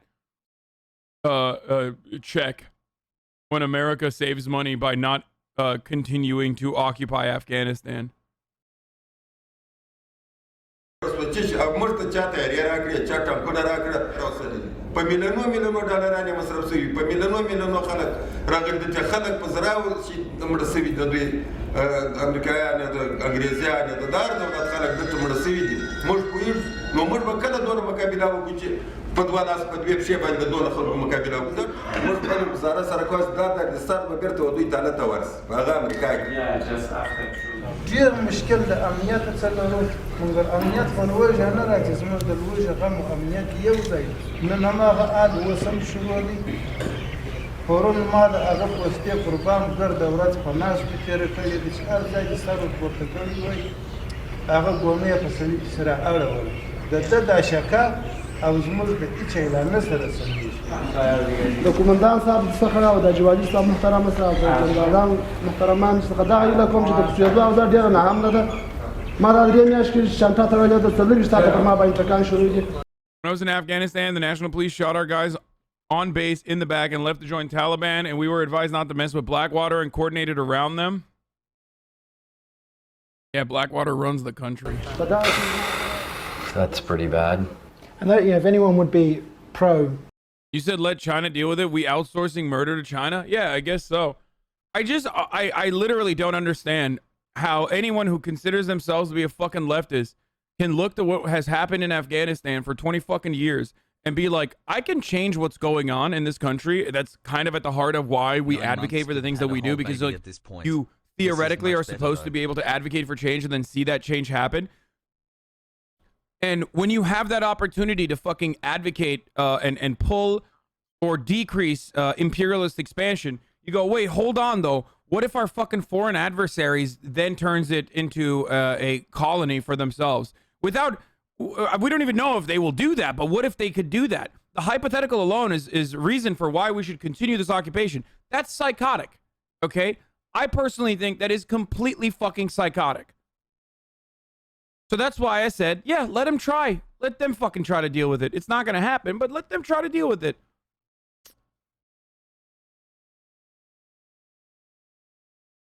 LMAO, China's literally funding the Spanish Mexicans that did 9/11. Why are you defending them? True, brother. foreign intervention, it would be those guys, elected local officials.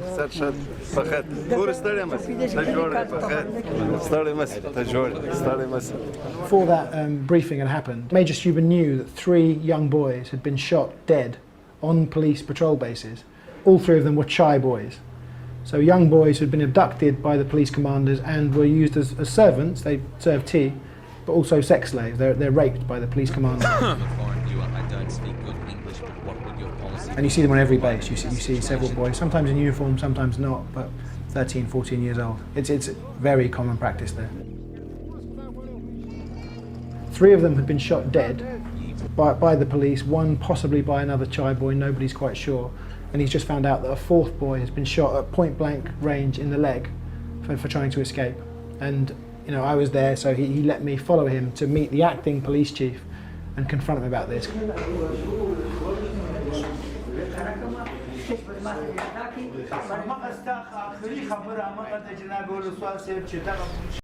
See, not so different after all from our elites. You know what I mean? Yesterday, we had unfortunate news come in. A young boy, about 13, maybe 14 years of age, was shot. Now, there's a couple of things on there that you and I have talked about.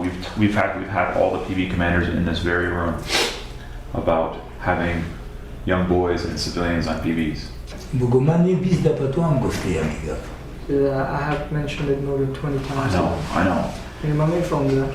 Why was there a boy on that PV? What did that commander say to you?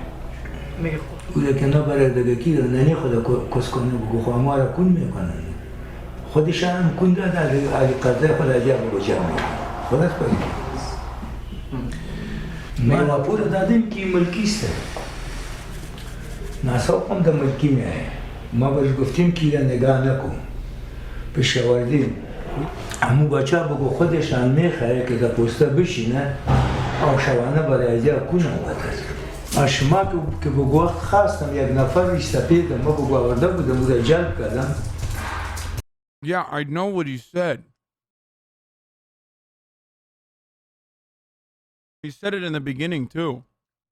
که یک بچه خوردش او یک نواسی خوردش در پوسته بود. ما برش میگم که نواسه و بچه تا ببر برای خدا ما را پشش خلاص کو اگر بذات خدا تو را بندی میکنم ما میگم ما چطور کنم که میبرمش پس نه. He's saying the boys want to be there. How do you square the logic of being against states like Saudi Arabia, but you actively claim support for East Turkestan when the separatists are openly Wahhabis and fought with ISIS in Syria? You always talk about listening to Truanon and you respect Mike Preisner, but you all reject the false narrative about. But they all reject the false narrative about China. Not trying to be a dick, but genuinely wondering what your understanding and logic on this is. I personally believe that there are, of course, going to be separatist movements, but it does not fucking justify America-style treatment. I'm sorry that I am consistent on this matter. The Chinese way of dealing with, and by the way, I'm not, when I say East Turkestan, I'm like using it as a fucking meme, okay? Let's be real. Xinjiang. Okay? Like, whatever you want to fucking call it. Ultimately, there are millions of Muslim Uyghurs that live there. And the way that the fucking Chinese government deals with them is mass surveillance and also cultural genocide.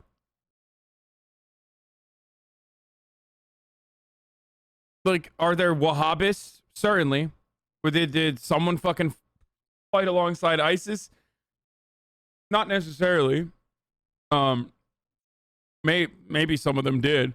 I know that they are also Turkish forces there too. And I think that's YPG automatically says like, oh, if you fight against them alongside the Turkish military, that means you're probably pro-ISIS. So I could see why Brace would have that approach, considering he literally did go out there and fight there.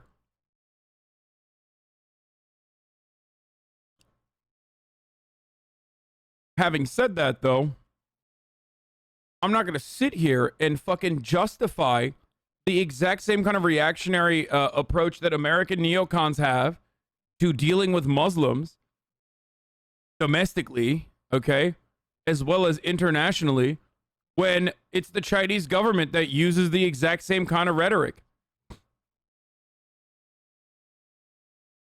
Like, that's so fucking silly, dude. You literally wrote that. If only you fucking changed some of the words. If only you changed, like, I don't sit here and tell you, like, they're stealing the organs of Uyghur Muslims, like a bunch of fucking liberals who, like, lose their shit. Okay? Or you're crazy. Do you still think there are millions of being genocided in Xinjiang? No, I think there are millions that are under mass surveillance round the clock that are forcibly fucking sent to re-education camps exclusively so they can Hanify. Okay, I don't know what the proper term is, but the way that the Chinese, the way that the Han Chinese want to deal with, or the way that the CCP wants to fucking deal with, like, its own territories that they believe belongs to them, they're basically just fucking at the end of a fucking whip or at the barrel of a gun telling you you have to be fucking re-educated so you are no longer what do you call it? So you are no longer like in any way, shape, or form Turkic or Uyghur or a Muslim. Now you're gonna turn around and be like, oh dude, what the fuck? There's actually Muslims though in other parts of the country. Yeah, there are. Okay, what of it? It doesn't matter. They're not allowing it to happen in fucking Xinjiang. Okay, sorry.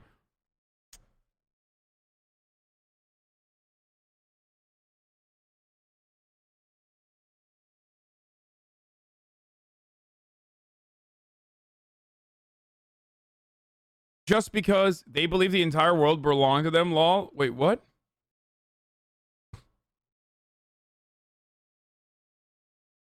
The Taliban is a beacon for Middle East progressive movements? Dude, what is going on? Do I have like CIA agents in the chat or something? They're like writing stuff to make it look crazy in here?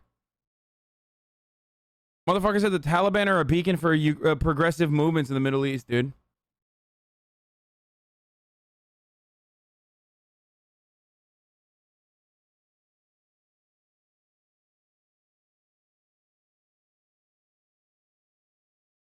No, you literally just have a lot of insane viewers. I do. I think this is like this is like a magnet for all the most psychotic fucking takes. Which begs the question, well, why would they be trying to escape? And in one case, they tried to poison. One of them tried to poison the policeman so that he could escape, and that's what led to him being shot. We cannot have children in PDs. We can't have children even wearing uniforms like this one was yesterday. It's against the law. ما کدام تردید ندارم در رفتن ما و تو. ولی موضوعی تو است که ما و تو در جلسه برش گفتیم. Dude, I don't know why people constantly fucking send me these like insane weirdo sources like, oh, it's all Adrian Zenz, it's all Adrian Zenz. Really, dude, it's that fucking hard for you to believe that a global hegemonic power that is literally competing against America and possibly might overtake America is behaving in a way where they want to create an environment of cultural assimilation amongst a group of people that they consider to be separatists? Like, really? That's that hard for you to comprehend? Like, it's all fucking propaganda? Are you psychotic, dude? Are you literally insane? Of course they're fucking doing that. That's what big superpowers do. You have to be a fucking delusional, brain-dead moron to unironically consider this to be, like, that far-fetched. That's not genocide, though. It absolutely fucking is. If you consider it what is going on with the indigenous population in Canada, or what's going on with the indigenous population as far as cultural assimilation and forcible cultural assimilation to be genocide, then you have to fucking say it with your chest that what's going on in China is too. That's nuts. And I even say cultural genocide, which is the fucking UN definition, rather than like full-blown genocide. Sure that, you know, those people who are being subjected to that probably don't feel the same way.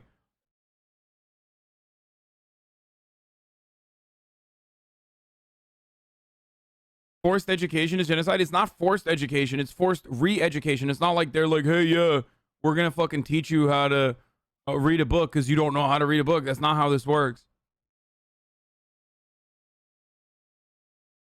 Like, China has done a bunch of wonderful fucking things, okay, domestically. I think we all agree on that, or at least me and the fucking Dengis agree on that, okay? It is also unironically responsible for the reason why every fucking capitalist can turn around and be like, capitalism has uplifted millions of people out of poverty. It's like, yeah, remove China from that equation. Let's see how much capitalism has fucking improved the world and the planet and the fucking third world in general. Okay? And I love high-speed rails. Okay? I do. I think it's great. But ultimately, you're a silly bitch if you think that like a global hegemonic power that is desperately competing and might overtake America soon, that's literally using American propaganda to justify the exact same thing that they're doing to the Muslims living within their borders. Like, that's crazy, man. That's crazy that's like so far-fetched to some of you fucking psychotic, delusional weirdos, dude. Like, do I believe that the Western media routinely propagandizes every little thing? That's why there's a different designation for labor camps when it's in North Korea, but like, we house 25% of the entire planet's literal imprisoned population, and we're subjecting them to work, and slavery is legal in our Constitution according to the 13th fucking Amendment. But also, we are not doing it in labor camps. We're doing something different. We're mass incarcerating people. Like, I get that, okay? I get how it's different for Americans. So why the fuck do you always behave like an American hog would, but for fucking China? Jesus Christ.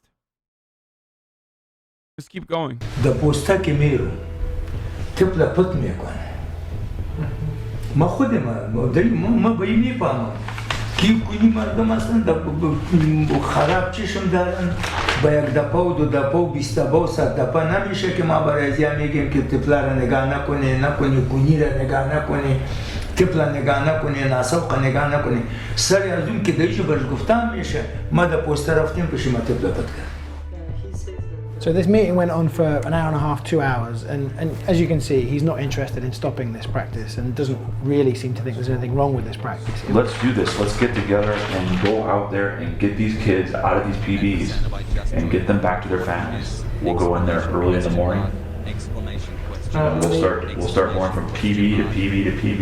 And if they've got kids in there in the morning time, and we know that they've probably stayed there overnight, we'll free the kids and we'll arrest the PB commanders. Eventually, maybe to wrap up the meeting, he says, okay, I agree, we'll go out, we'll do a raid first thing in the morning, and we'll arrest these commanders who are keeping child boys. So Major Stuber thought he'd made a real breakthrough.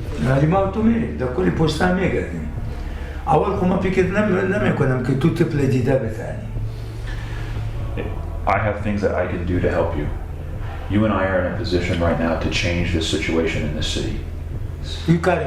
If you do this, people will know. PB is a patrol base, not peanut butter chatter. That you are somebody who stands for justice in this area. وقتی که ایتو اشخاص گرفتیم بعد از اون بگو ما و شما باید قطعا بالای زیاره هم نکنیم. هرچی که مسئولیت که برایشان راجع میشه باید قانونی کار کنیم. Do this, okay? I'm serious. So Major Stuber walked out of that meeting thinking this operation was going to happen, think they were going to turn up there first thing in the morning and arrest these guys. A few hours later, he got a call on the radio, can't do it, operation's cancelled, and to this day, no operations taken place to even question the police commanders. How rampant is it? Dude, stop. Stop. Every fucking dangoid turns into like a neocon the moment that, like, the literal moment that, like, Uyghurs are fucking mentioned. What the fuck, dude? Literally, I'm gonna read you something. I mean, I think there is context to consider here. There were numerous terrorist attacks and stabbings occurring in the region from a growing Islamist presence. Not to say that excuses mass assimilation, but it begs the question, what's the correct response to burgeoning domestic terrorism? Thank you for not mentioning, Uyghurs. So it made it much easier for me to literally just read out what you wrote and be like, that's unironically what the fucking conservative rights argument is against Muslim terrorism in this country. Yeah, Patriot Act, which is what China did. This chai boy. One of his men who is less cares less about this than he does said to me, "Try finding a police commander who doesn't fuck young boys." You don't even have the balls to say that Armenian genocide didn't happen. Are you afraid of Americans canceling you? I admit that the Armenian genocide happened because it did happen, you fucking idiot. That's it. That's literally the reality.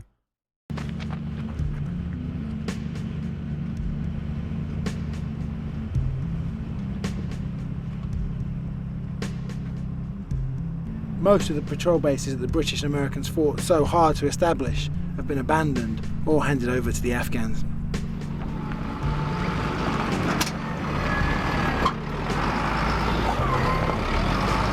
You're reading Turkey's stance on Kurds word for word?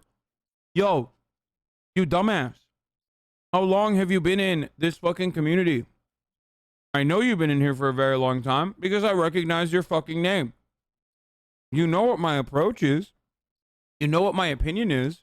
You know I don't think it's acceptable.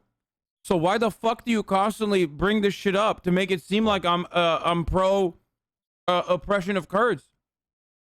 Okay?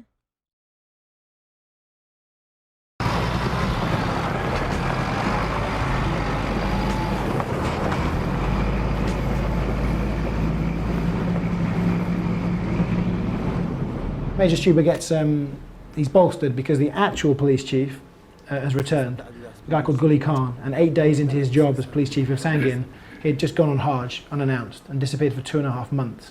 He'd been accused of keeping Chai boys in the past and been accused of corruption, but said he's come back a new man, and Major Stuber really thought he could make a difference. There's been some things going on here. Bro, he went to re-education camp. Since you've left that are really driving a wedge between the police and the community. The biggest one coming outside is that thus far you've had 3 children, young teenagers that have been shot by PBs. All that has happened within the last 3 months. There was one boy killed in this PHQ. There was another boy killed with a PKM across in Cache de la Rey.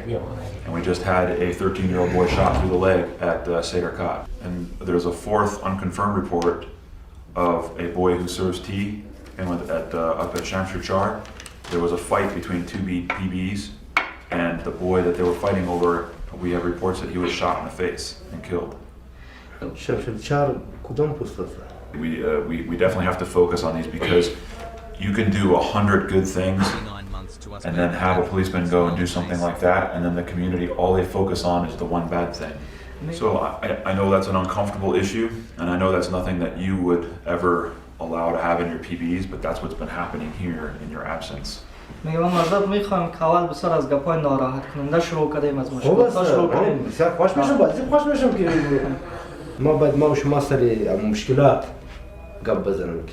مشکلات چی مشکلات بوده او خوب کار کرده خوب کرده او خوب است او وظیفه ما و شما است که خوب کار بکنه ولی خالیگاه که دارم ما و شما باید سریعی باز کنه که خالیگاه چی بود چی مشکل بود اینا مینو مثل نمی بسیار problem. Kids are getting fucked, raped, then they're getting murdered.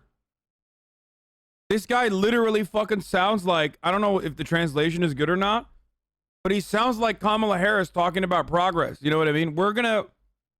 We are going to wrap our heads around finally starting the process of thinking about this issue long and hard. Okay? I also say that this is also something else that's very good. These are all the patrolmen who are ready for academy. This really gave, a feeling of optimism. He was sending 20 men off to Lashkargah, the provincial capital, to get proper training. They were going to come back professional policemen.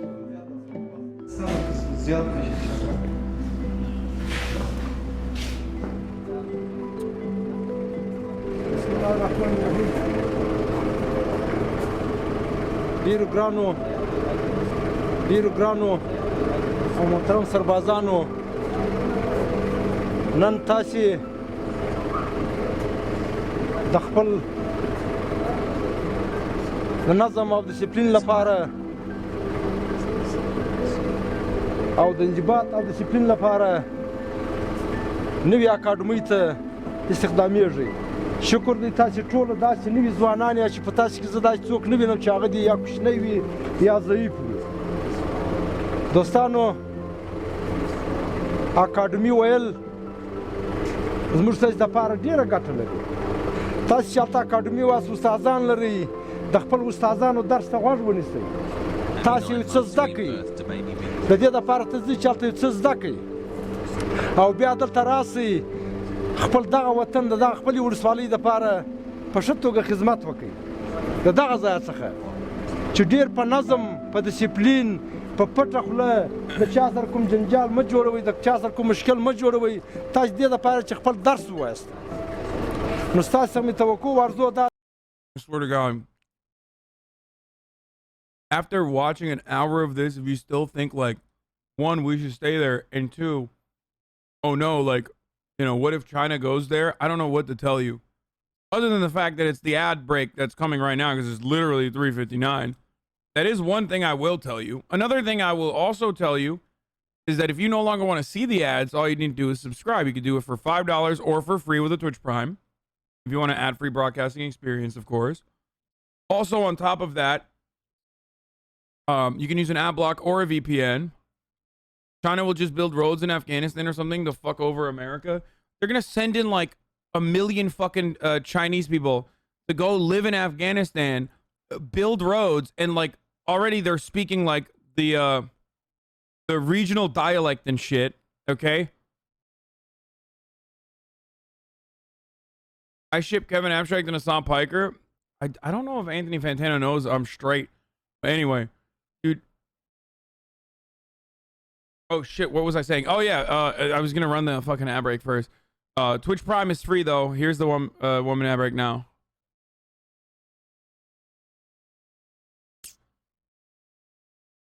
دا چې تاسو راسئ او د خپل نور خلک پوه کړئ چې ورور هلته اکاډمي ده اکاډمي د علم زانګو ده هلته د زده کړې دپاره ځئ هلته د Class stash stream mate. Oh, shut the fuck up.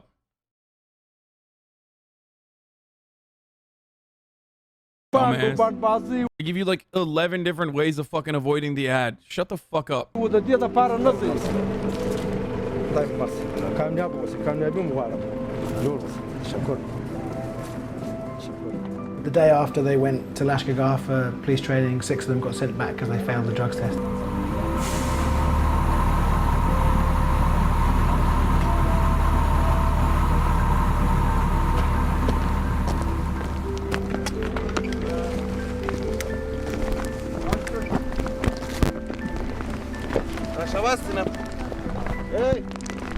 So that was a Marine sweeping the ground. Yeah, sweeping the ground.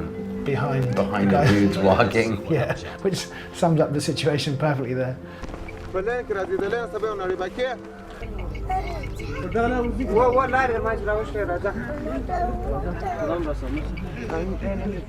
This was an operation to find an IED factory that the police had got intelligence about.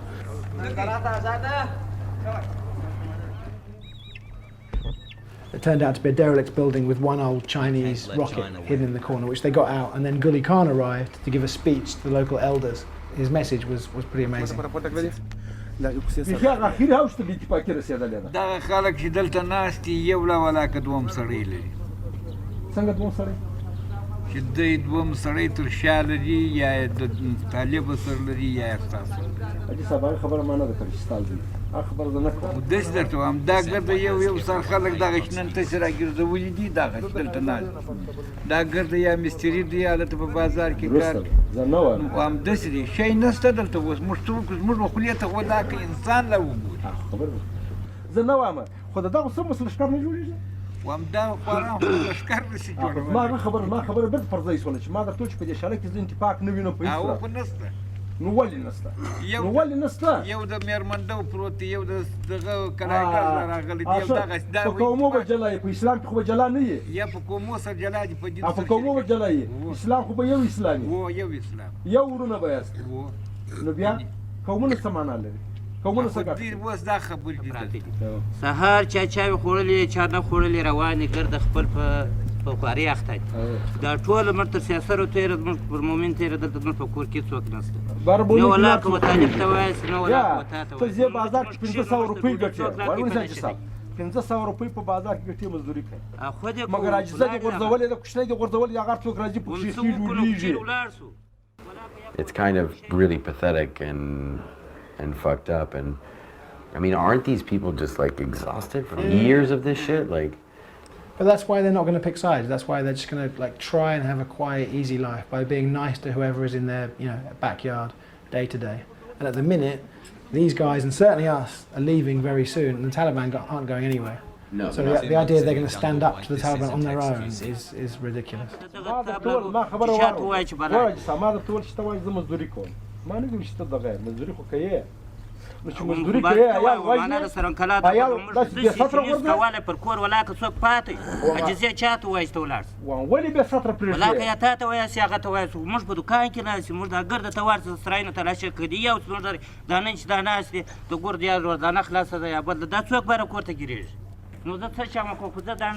زه درته دا درونه پورته جواب ورکړم مکو زه هم دا درونه پورته جواب ورکړم ټکان ته ولاړ یم چې یا بهتره باندې که یا بغیر باندې موږ څه وکړو ولا که یا یوه چاره له بله رو بیا خدای موږ په واسه اوسې په خدای که یا پر تا باندې ټاک وسې یا هم په خدای که په واسې چې په واسه مو سې د دا جنجال له چا خوښه خپل یو ممې د چا سره تېرې چې په دبای ورسوي بنده موتا نه وژني چې خدای پاک مړه نه کړي اوه خود مو نه وژني په دې خوا کې دا لرو کې نه لرو ولې نه لرو موتا و دغه کې دې هم لري This motherfucker is just like using religion to fucking silence them. Like, come on, bro. We're all fucking Muslims, bro, right? You know, he's saying that despite this national army that's been created, this national police force that's created, you're on your own. And you need to not work, not leave your village, and stay here and stop the Taliban from entering your homes and firing from your homes. زه هم ته خپل د کور وساته زه نه درته چې دا وطن ماله وساته زه نه درته چې ما سره توپک واخله زه نه درته چې ما سره درشي واغونده زه درته دا خپل ځان وساته دا خپل زوی و دا کاز و وراره و دوست کړي ورته مکه وروره مکه بالا بس تر څه وخته نه دی ټک د غم دی یو کوچنی تا په څه تکلیفونه رالویوې په څه خوارۍ رالویوې څومره مصرفونه تکلیفونه ځان وړې مګر یوه مرمۍ راڅه خوږي Supposedly the police and the army are there to protect these people from the Taliban, or at least drive a wedge between the people and the Taliban, and he's saying defend yourselves. اوس خو به چا زما عسکرو چا تکلیف نه وي درکړی کې څوک والی کې چاته سپکه کړي کې بله کړي ما ته ووایه چې دغه سړي ما ته سپکه خبره کړې موږ سپکه خبره چاته نه کوو او وظیفه مو ده کور هم تلاشي کوو اشتباه لرو باندې کور هم تلاشي کوو زه هم تلاشي کوو که ټک را باندې وسو ټک هم پر کوو مگر چاته تکلیف نه ورکوو تکلیف ته پاره نه یو Do you think any of them might be Taliban as well? Yeah, I mean, yeah, it wouldn't surprise me at all. The Taliban aren't this outside foreign evil force that have come in. You know, the Taliban are, most of the Taliban fight allegedly within walking distance of their homes. There's always some Taliban there, always. زه نور څه نه وایم ښه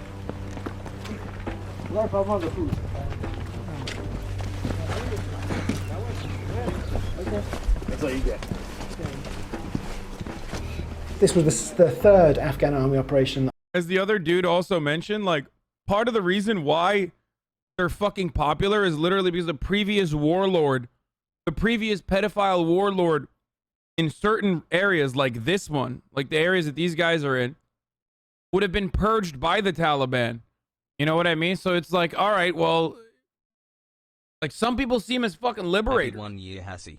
You should come to the No. That doesn't make what they're doing correct. That doesn't make them good at all.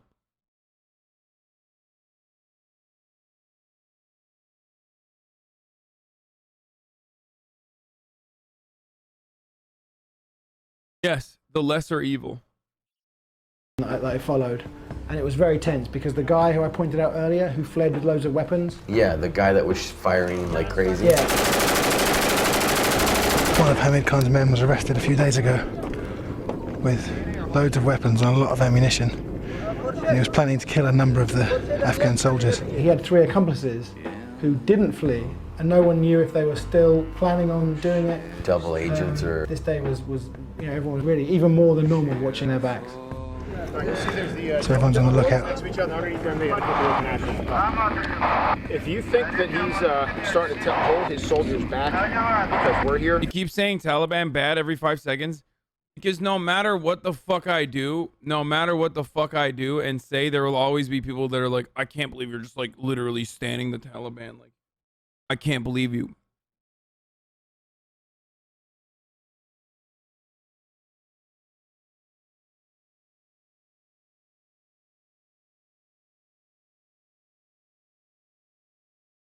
let me know because I don't want him to hold the soldiers back.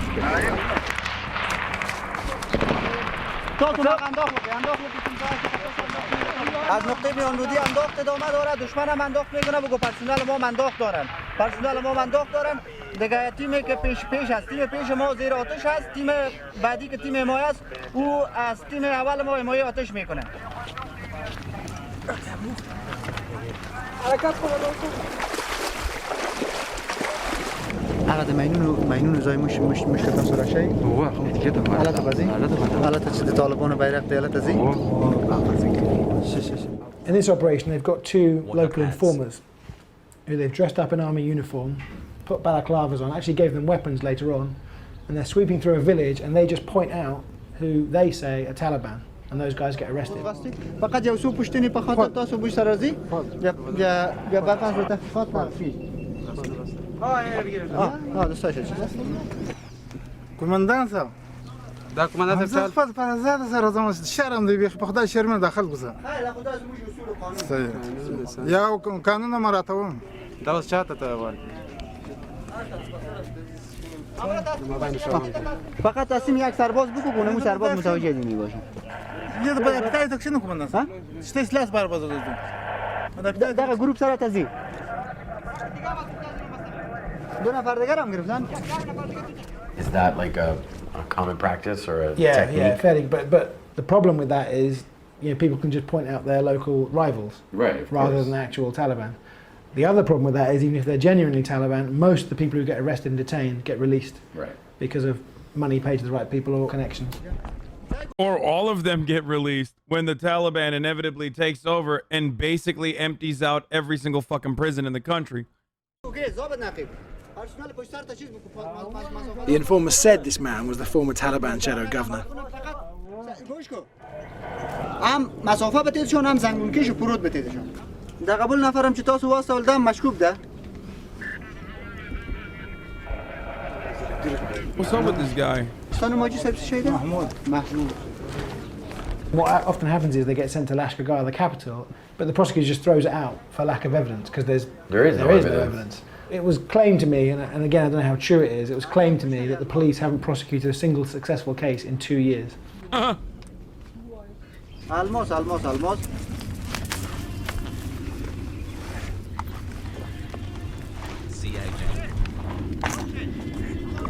So we've now got to start walking in the footsteps of the man in front of us, because this is the first band of IEDs that the Afghan soldiers have to walk through to get to the village.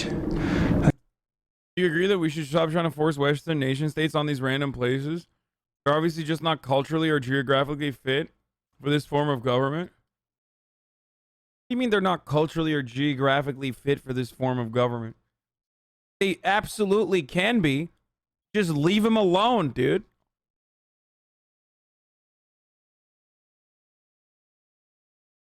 Yo, liberals are so weird.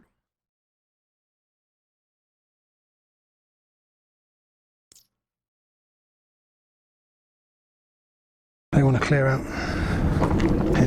Orientalism it just gets like every liberal is like 3 seconds away from saying some like real racist Orientalist shit, you know what I mean?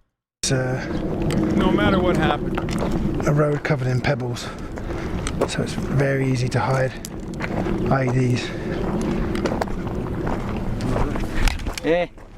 سر زمون کنج چیز ما نماین بگو سعی کنم اونجا ماین است ماین پکتون باشه که ماین نباشه سعی کنم اونجا پیش کامرا بگو خط نبری خط نبری بچه‌ها خبر کنه نه ماینو ندارد نیست ماینو رقم ولا که منو خبر مر تر داوز د خاطر شو سویلان چې کار مونږ خو په دغه لار تاسو زیو راځي دا څنګه بیا تاسو نه دا مې دوم غاښت شته هغه سره کومه دا سبق است څوک مو خونوي د سړک په غاړه کې یا ناست یا هیڅ یعنی دا څوک نه و چې خلک ته وایي چې تاسو لار نشئ یا شپږوال ته ناس و دغه سره ملکیان و ملکیان د کورو سره ناس طالبان نشکره یا نور څه نو طالبان په ساحه کې نه راځي سرګت کې راځي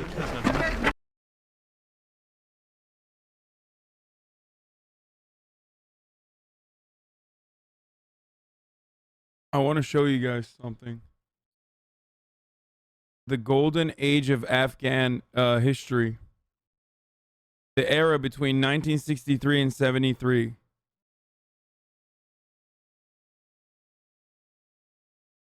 The golden decade.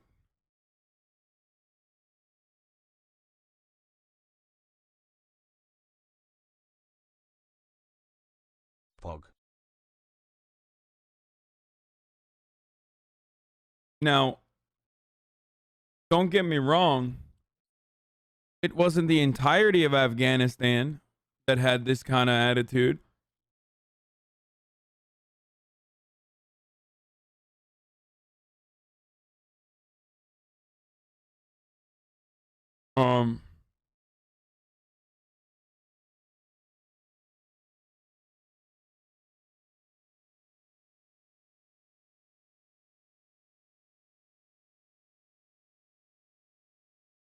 But ultimately,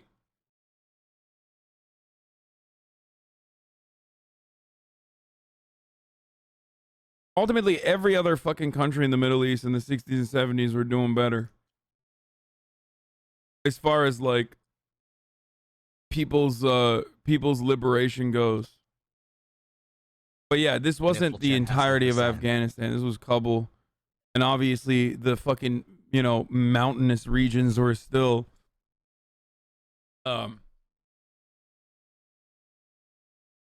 Kuma's weird champ. The mountainous regions were still like repressive. But it's the same with Turkey. Like Turkey used to be less religious than it is now, or at least the way it presents itself now.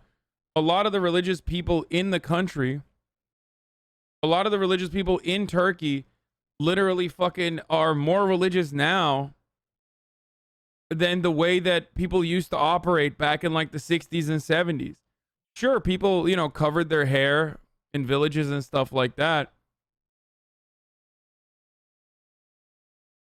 But never to the same degree of like wearing full-blown burqas and shit like that. And for a lot of and the same is consistent in like North African regions too.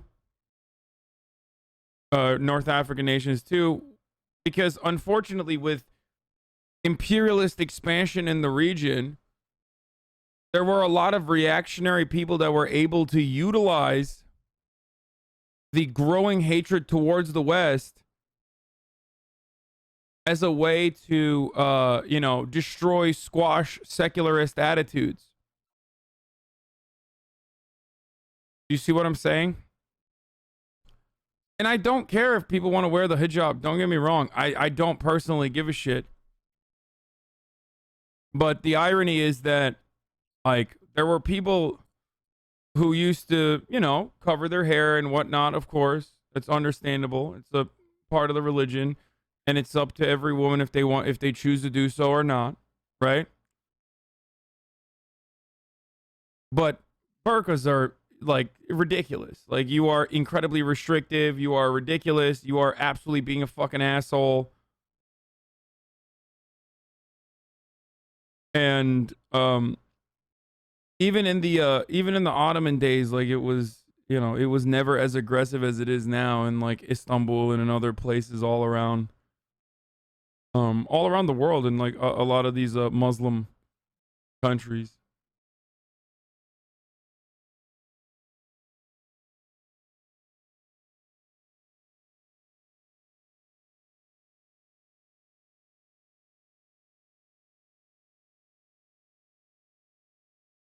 Fareed Zakaria. Wait, Fareed Zakaria had a good fucking take on withdrawal? Wearing the hijab was literally forbidden in Turkey. Why are you defending that? It's not true. Wearing the hijab was not forbidden in Turkey, dude. Wearing the hijab in public places, like in public office, was forbidden. Motherfucker. Under laïcité. Yes. But it's not like it was fucking forbidden if you want to wear it, like when you're going to the goddamn bazaar or some shit.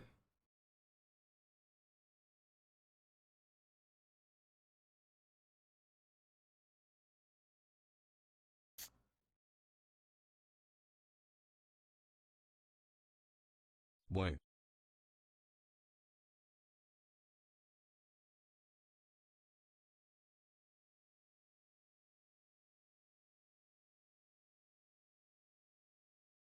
And that was like a massive fucking point of contention. Was Turkey less conservative when you're growing up there? Yes, Turkey has gotten more and more conservative, at least in aesthetics, since I left and even before then.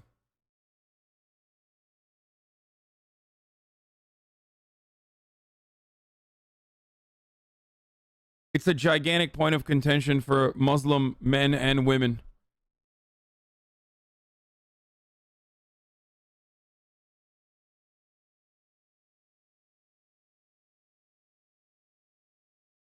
That's why Erdogan regime lived longer than that, because of hijab restrictions. Yeah, that's why. Not because of fucking abuse, corruption, suppression of free speech, privatization of a lot of like government-run industries that originally like seemingly fucking pumped up the economy, posturing relentlessly to Western powers in aesthetics that plays really well with a fucking dumbass audience.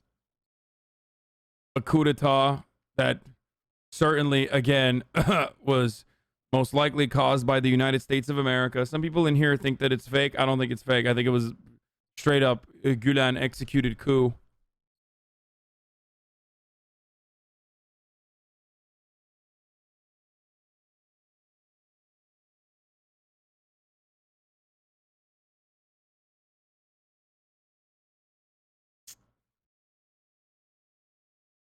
Yeah, he will fall at the next election, but I don't think he'll go without a fight. Anyway, let's finish this.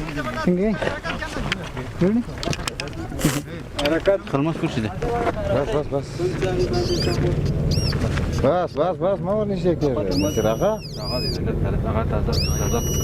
بس ترى يستصح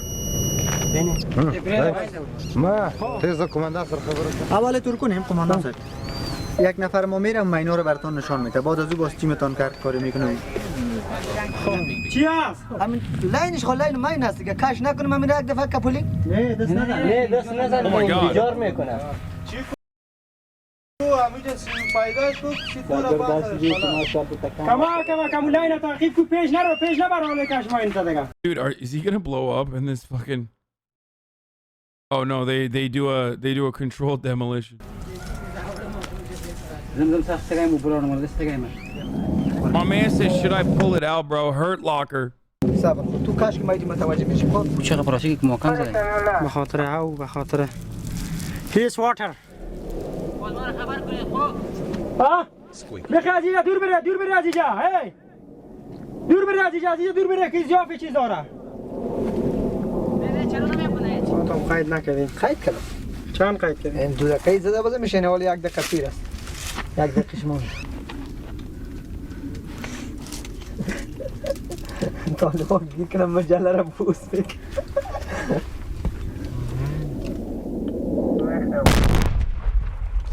Fuck off! Fuck off! no problem بیا بچه که دیگه گشت کجاست بیا اگه قنبایی که نشون داگید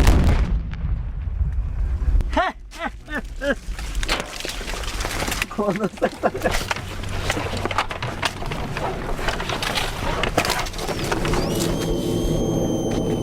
They're just having fun, bro. Too hidey.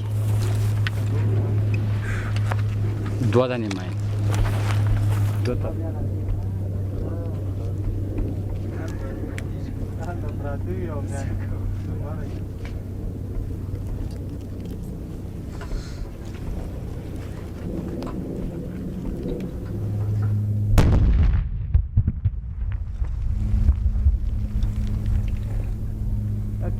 focus of the operation became to remove this white flag, the flag of the Taliban, not a flag of surrender, and it's within view of one of the patrol bases.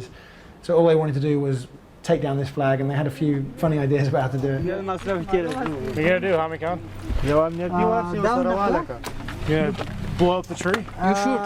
They told that they have not enough demo to destroy the tree. Otherwise, we must down the flag. Yeah, the flag needs to come down, I agree. That's near to our PV, and that shows the Taliban power. But they have no power, they only up their flag here.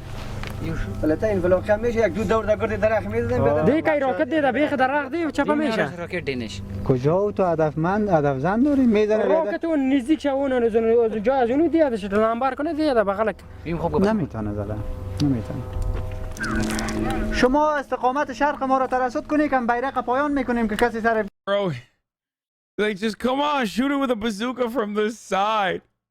And the guy's like, we don't have anyone that has that level of skill, dude. That's awesome. سری بچه انداخت نکنه appreciate the work you do.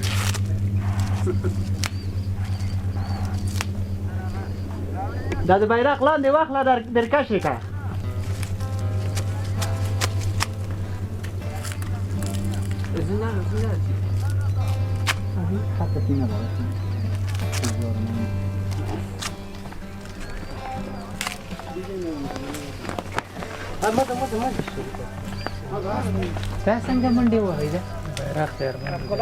Pretty funny that they like were trying to blow up the fucking tree and almost decided to use a bazooka when it was that easy to fucking take down the flag.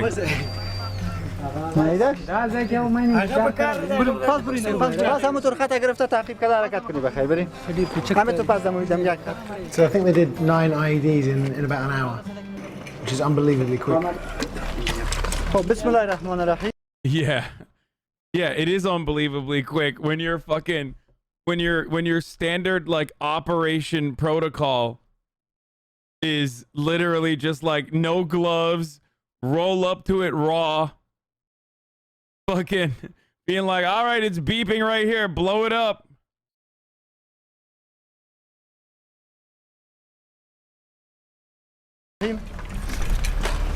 عملیاتی را که ما شما پیش بردیم شکر خدا دستاوردهای بسیار زیاد داشت در قدم اول همی که دشمن در ابتدا بالای ما انداخت کرد پرسنل ما تانستن که هم دشمن ضربه بزنن و هم با یک مصرف مهمات کم بدون تلفات ما تانستیم که دشمن از سایه ما رو دور بکنیم که ما Dushman is the same word in Turkish, by the way. تانستیم با کمک مردم محل نقطای مین تثبیت بکنیم همو 8-9 مینی که بود 8-9 مین ما از ساحه خنثی کردیم بیرقی که دشمن بالا کرده بود به خاطر نشان دادن قوت و قدرت خود ایرم تانستیم پایان بکنیم با یقین که ما برای مردم خودم نشان دادیم که ما انشالله توانایی از این داریم که پیش از 2014 پیش از این که خارجیات افغانستان به اصطلاح تخلیه بکنن ما توانایی از این داریم که مسئولیت امنیتی افغانستان به دوش خود بگیریم همین که ما امروز میپذیریم با همه کمی و کاستی‌های خود داخل ساحه میشیم برای خارجی میگیم که شما را دیگه ما ضرورت نداریم دیگه شکر خدا از نقطه نظر تشکیلات از نقطه نظر تجهیزات از نقطه نظر مورال از نقطه نظر فعالیت I have no fucking idea what language they're speaking, by the way. It sounds a lot like Farsi, but they're speaking Dari. Pashtun. It's Pashto.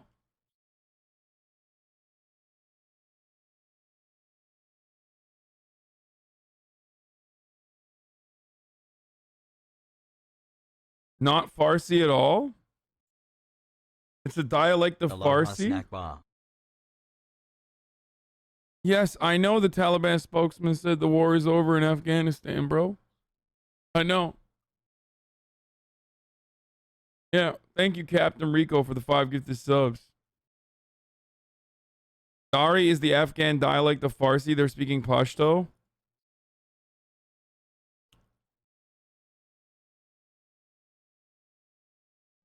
ما رو ببی دست بالای خود داریم برای ملت خود اطمینان میتیم هیچ طالب کار کرده نمیتونه از توجهتان تشکر. ورونو د خدای It پامان. does sound a lot like Farsi though. نعره تکبیر. نعره تکبیر. Tekbir. نظام پایت.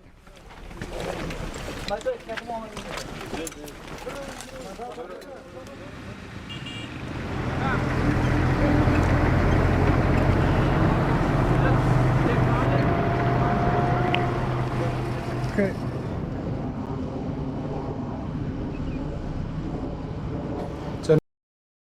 Such a lip take to be like, look at these Afghan women in the 70s. They're not wearing oppressive Muslim hijab. Bro, do you not understand that being prevented from wearing whatever you want, which was the case in Iran, hijab was restricted, is also oppression? Yo, do you want a fucking hot take, dude? I'm going to keep it 100 with you. Countries with 90% Muslim population should be allowed to fucking implement laïcité if they want to. Whereas countries where Muslims are the minority population, like France, are unironically being incredibly Islamophobic and incredibly restrictive. There you go, dude. You finally got me to say it, okay? Yeah, I said it, dude, okay? I do fucking 100% believe that, like, yes, it is unironically a sign of progress that women are able to literally wear whatever the fuck they want. Jesus Christ, dude.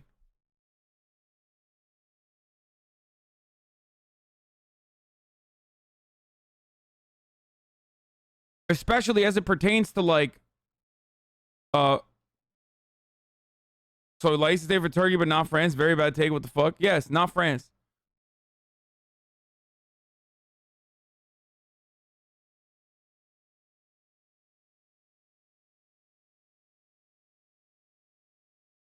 And not Quebec either. Isn't that the inverse? I don't see it being consistent. Can you expand more? At Hasanabi, how many languages you speak, brother? New rule. France isn't allowed to do anything. That's the second rule. Okay, first rule, not allowed to do laïcité. Second rule, not allowed to do fucking anything. Pog.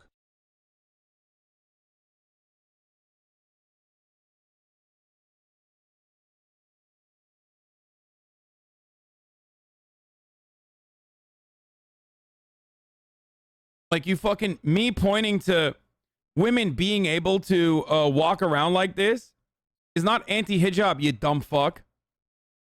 Women being able to wear, like, whatever the fuck they want is, unfortunately, given our patriarchal history and patriarchal constructs that are deeply embedded into every fucking societal development, is a sign of progress. Okay? This has nothing to do with, like, letting women fucking wear hijabs if they want to or not. And everything to do with, like, this, unironically, is a sign of fucking progress. It literally is. You can't do that in a lot of countries that lose sight of that progress. So shut the fuck up. If laïcité is what it takes, like... Enforce can be considered male version of hijab.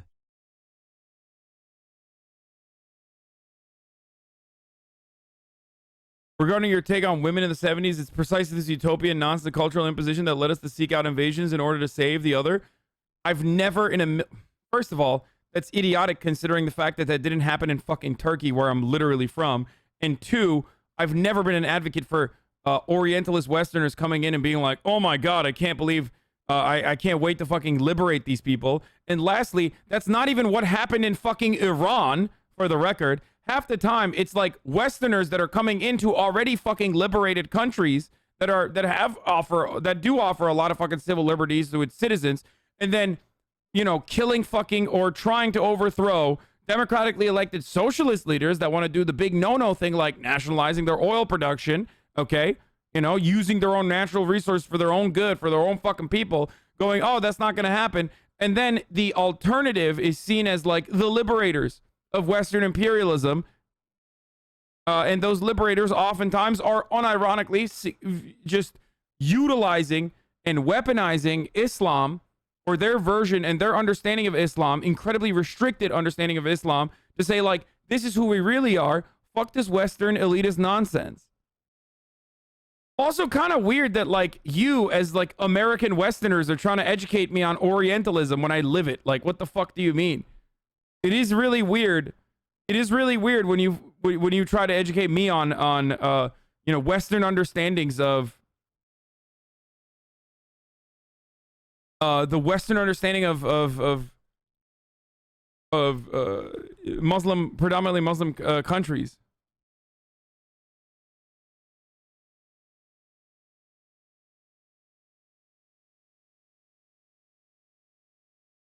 Stop pretending you're not an American. I am an American citizen, you fucking idiot.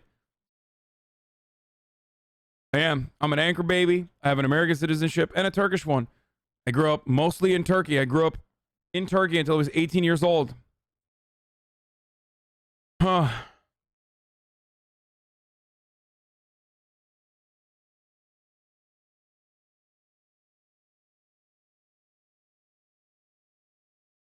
I don't understand your point. France can't do secularism, but 90% Muslim countries allowed to do the hijab requirement.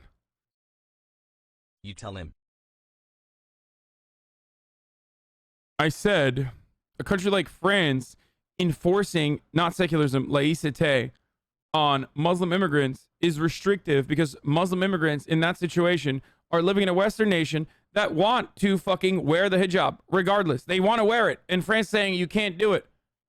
However, when I said the Muslim 90% Muslim country requirement or the 90% Muslim country thing, I said I don't have a problem with laïcité when it happens in a country that is predominantly Muslim. Okay?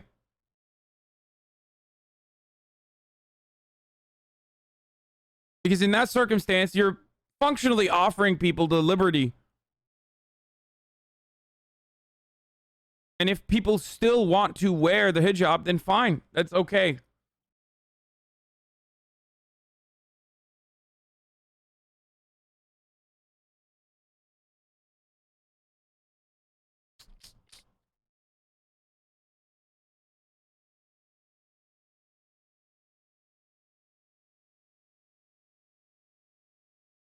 You just have a problem when white people do it?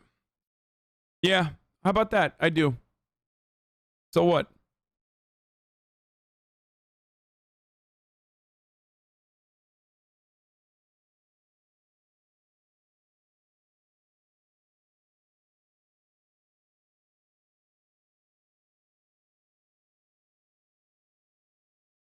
But it has never worked. It only sounds good in theory. In Turkey, it failed. And in Iran, it was implemented by a terrible, incompetent government. Wait, what?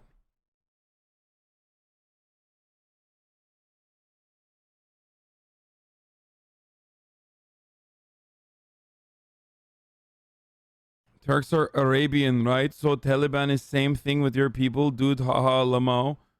This guy's Turkish. This fucking idiot is literally Turkish. You know how I know that? Uppercase I.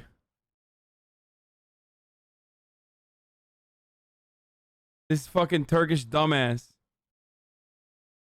Gerizekalı.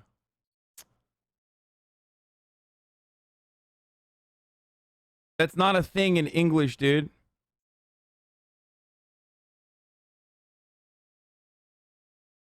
Yo, peep this article.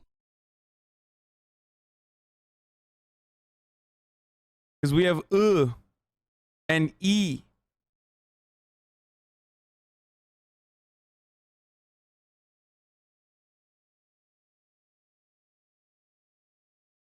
So secularism, which is intended to undo the oppression of religion itself, is oppressive. Secularism, when weaponized against specific groups of people who already have the option to not wear a hijab and still choose to do so, is oppressive. Secularism in a country where, you know, it might be a little bit more frowned upon to not wear a hijab so that women can have the opportunity to, if they want to, not wear the hijab, is not as bad.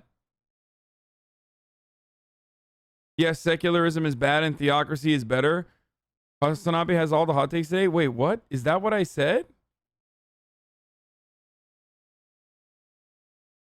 Oh, I was repeating that person. Wait, you think I'm saying theocracy is better? Is that what?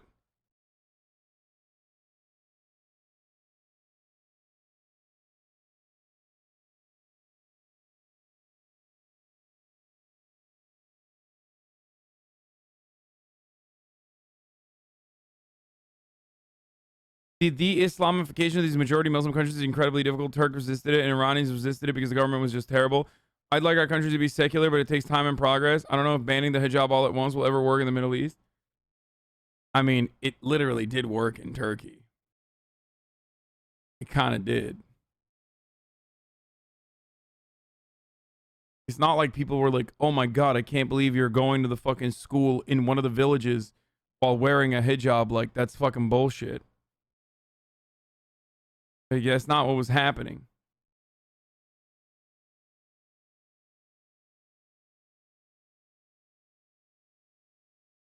I'm also 100% without a doubt in favor of a burqa ban. Like, fuck it, I'll say it.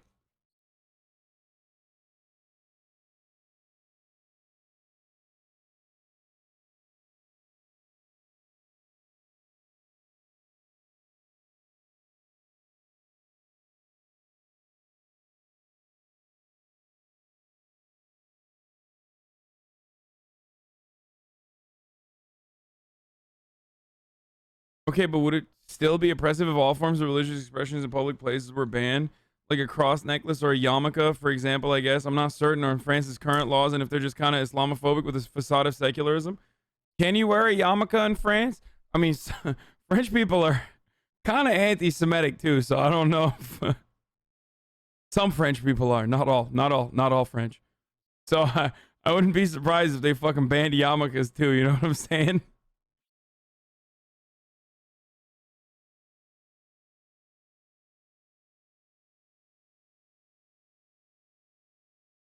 As a Sikh, we can't wear turbans in France. Wait, that's what I'm saying. That's ridiculous. That's literally fucking ridiculous. And I don't have a problem with women that want to wear a niqab either, by the way. Don't get me wrong. I just want to be able to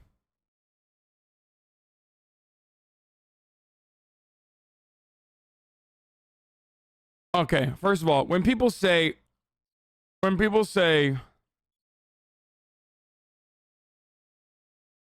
what about nuns of the Amish law? I don't know what you mean by the Amish, but when you say what about nuns, like that's like a uniform, dude. We're not talking about that.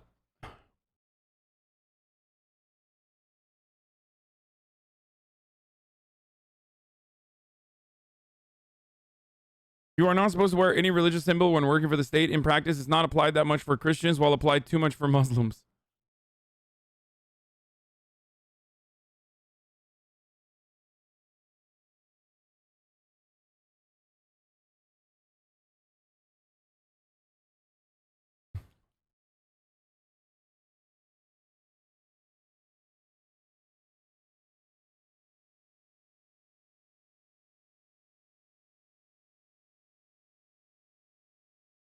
Yeah, but in a lot of cases, not the women choosing to wear the hijab / burqa, it's the husbands and fathers forcing them to. Yeah, you've literally never talked to a Muslim woman, I don't think.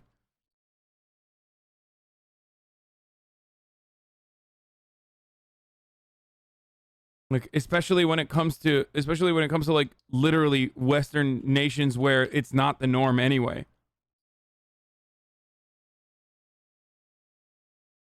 This motherfucker said, "Have you?" You're joking, right? Like when you say stuff like, "Have you talked to a Muslim woman?" Like that's a joke, right? Like you're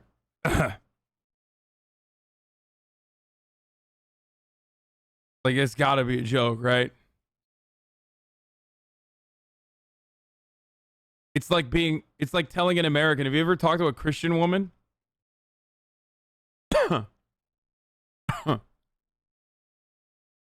I guess it's wonderful that, you know, it's gotten to a point where this community's grown to a degree where like they don't know what my background is or where I grew up or anything like that.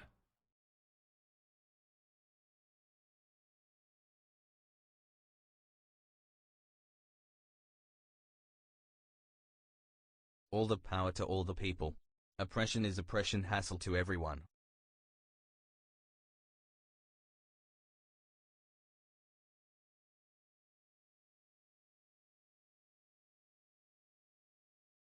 Anyway, let's keep But going. meanwhile, back at the headquarters, Major Stuber is still wrestling with the same terrible problems. We've built this PHQ here. We've got 4 towers, and we've got a generator, and we've got a pump, and gates and concertina wire. But it's empty. There's no fuel here. And because of that, because of this simple logistical need, they can't get out. They've got 34 patrol bases from all the way to the southern green zone, all the way to the northern green zone, that they can't get out to. If there's anything that's out there that's going to really jeopardize the security here, it's not going to be a lack of fighting will. It's going to be something as simple as this: not having any fuel to be able to get anywhere. Where the fuel comes into is Lashkar, which is generally a 2-hour drive away. And the southern part of the southern green zone there, known as the Page area, is still controlled by the Taliban. So you can't get a fuel truck up here. It's just too dangerous for them to bring that much fuel to try and come up here and get. We should maybe please reconsider what you said. Nuns, the uniform, and Muslim women who wear a burqa don't fit under the definition of a uniform law. Yes. A uniform is something that you put on for like your job. It can have a religious it can have a religious thing on top of that. But yes, the burqa is not applied to exclusively like religious workers. It's literally everyone. The whole point is like giving women the liberty to be able to make their own choices on whether they want to wear a fucking hijab or not. Well, not the burqa anyway. Like, unless you think everyone that wears a burqa is like working at the mosque or something. No, go to the Oxford definition. I don't give a fuck about the Oxford definition, man. Shut up.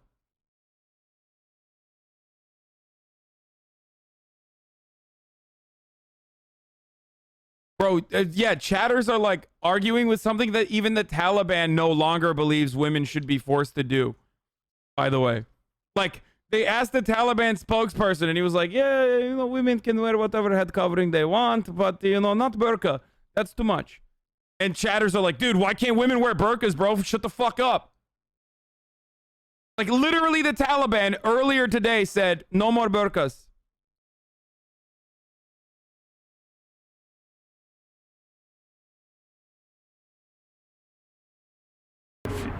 To refuel their tanks or refuel their vehicles. So what they have to do is they have to sell the fuel down there in Lashkar Gah, and they sell the fuel, and anytime you start selling fuel or selling those types of things, you open the door for corruption to be able to enter into the process.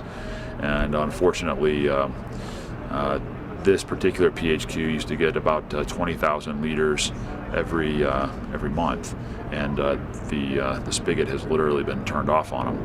And the Afghan government announced it was going to stop sending fuel down here, and it gave a figure of how much was stolen. How much was it?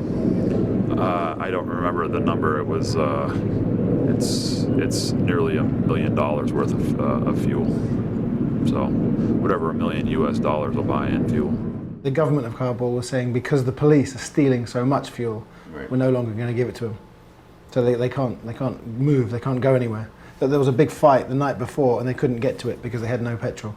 And the thing is, they just assumed that the Marines would... No, the niqab is not the same as a burqa. And like in Turkey, dude, there are so many different sects under Islam and so many different understandings and interpretations of Islam that every single different kind of head covering can signal to, okay?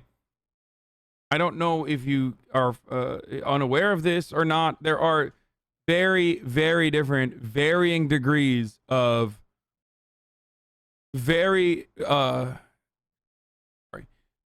degrees of repression associated with each. All the way up to just absolute liberty, like the choice to be able to wear it. What is this? Yeah, here, this.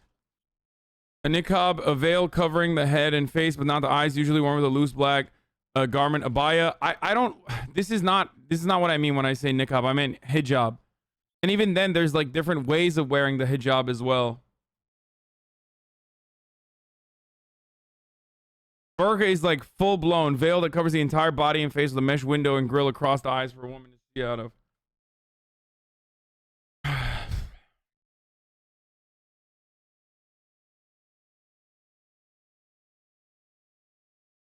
Dupatta, a long scarf loosely draped across the head and shoulders, common in South Asia and often paired with matching garments.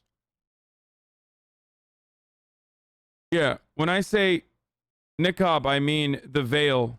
I'm talking about the veil, not like the face covering either. Okay? I don't even mean like the face covering. I just mean like the veil.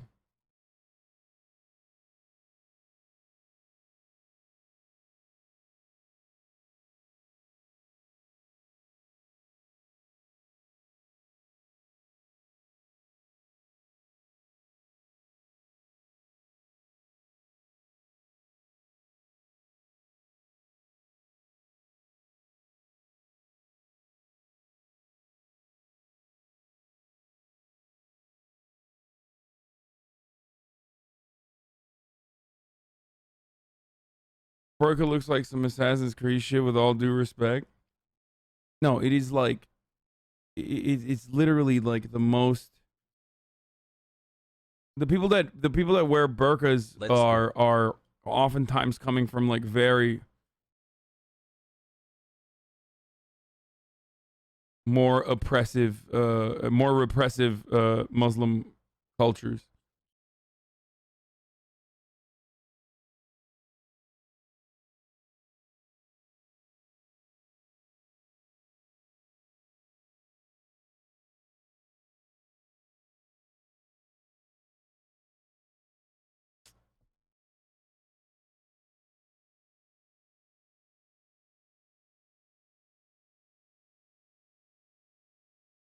Hassle.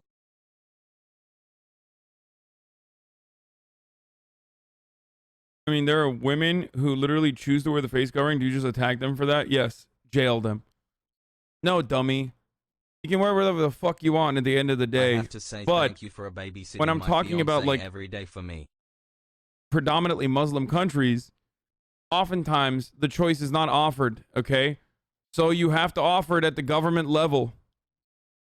That's why I make that distinction between Western nations that decide to enforce secularism, hyper focusing on Muslims for some weird reason and not other religious choices, And have never seen a burqa in my life. versus in majority Muslim nations westernizing Islam. Yes, I think, dude, you want to call it westernizing, then yeah, I'm fucking on board with that kind of westernizing. I think it's ultimately a good thing.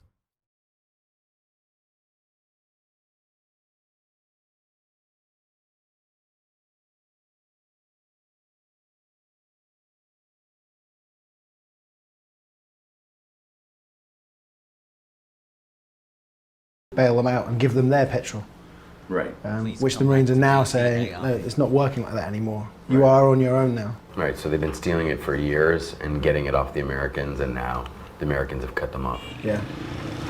We had a long discussion with Sergeant Mateen today about how somebody goes about getting a commission within the AUP. He said it costs about 50,000 Afghani, or which is about closer to $1,000 US to be able to get the bribes paid in Lashkargah, and then it's another $4,000 US to get bribes paid within MOI in Kabul to be able to get them into the academy. So, in order to become an officer, just even a basic lieutenant here, it costs $5,000. Thanks for the raid, Stonepup. Did you raid me? I didn't see it. People are fucking saying that. Thank So you, that's quite a Stonepup. steep price for an Afghan. And these are big issues. Do you think they can be resolved by the time we leave?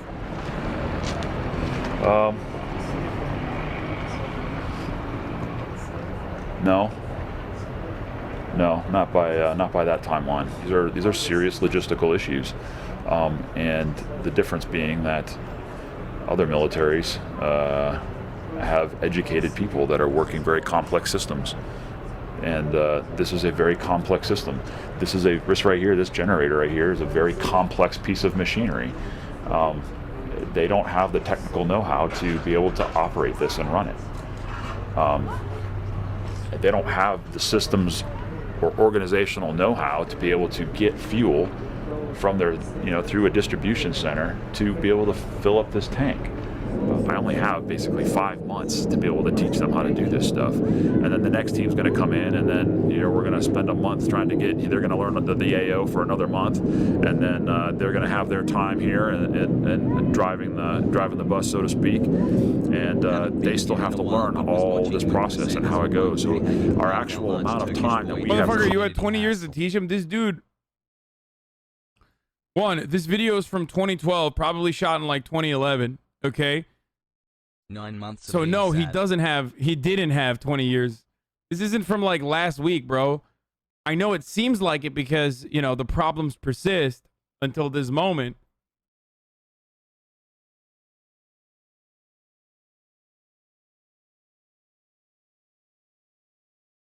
Contact with them to be able to, one, understand their system, and then be able to coach them through it and help them be able to request the supplies and be able to have a functioning logistical section. It's a complicated task for anybody, and it makes it even more complicated when you have a police force whose officers can't read or write.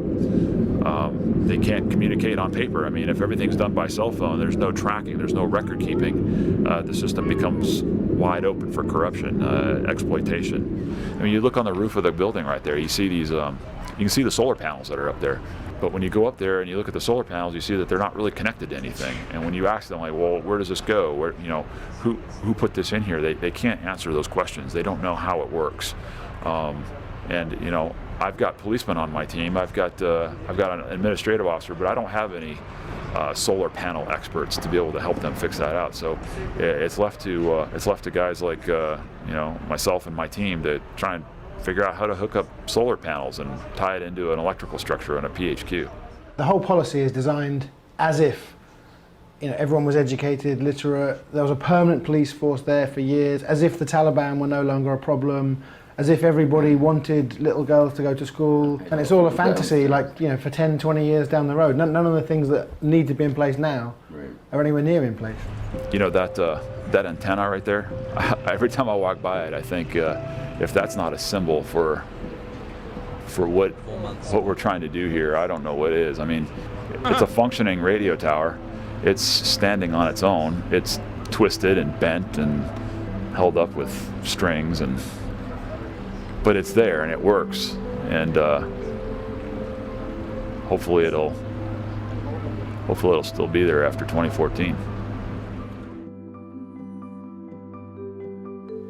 It felt like pretty much every day there was a major blow to Major Stuber. So, something really bad happened that he hadn't seen coming.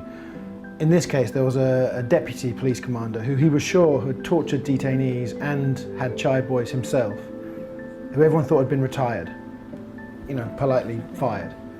Suddenly he appeared again on the base. Anytime you think you got this place figured out, something else will come up and around the corner that you weren't expecting. I had been assured by the DG, I had been assured by people at Provincial that that guy was going to be gone and I wasn't going to have to worry about him, and that he was going to be prosecuted for crimes against the people of this country, but he's still here. Although he looks a little bit more humbled than he was a few days ago, he's still here, and I don't know what I'm going to do about that. But he is away. He's out of the driver's seat for right now. Ghoulie Khan's back, and that gives me hope. Because if you have people like Ghoulie Khan, even though he's had a checkered past, he's no saint by any means. You saw it today. He's working with the sarin wall, and the guy that's sitting across the table from him right there, right now, that was one of the guys that was telling the sarin wall that I'm gonna, him and the CID officer were telling him, I'm gonna kill you if you come over here. I'm gonna kill you if you try and do these, if you try and prosecute people. But how does it work when people have got very serious evidence stacked up against them, seem to somehow get back into positions of power?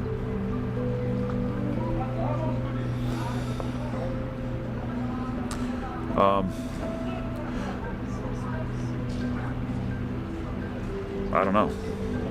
I don't know. I mean, the case on that guy is pretty open shut, if you ask me. But apparently, somebody at MOI, apparently somebody at Provincial didn't think so. So he's back. I guess money talks. So Gully Khan returns and brings this slight sense of cautious optimism. A few weeks after I left, he was fired for no apparent reason. He was replaced by an illiterate 24-year-old who the Marines were told had paid the right bribes to people in the government in Kabul. I came in a few nights after this to the little area where they sit down and have coffee, and he was just laying on his back with his eyes closed, and I thought he was asleep. He'd got a call and 4 kids had tried to pick up an old Chinese rocket, I think, right by the bazaar, and it had gone off. And they all died? Yeah, the 4 died. And again, it wasn't reported anywhere. I didn't read about it anywhere. Yeah. But he had to go and pick up the kids.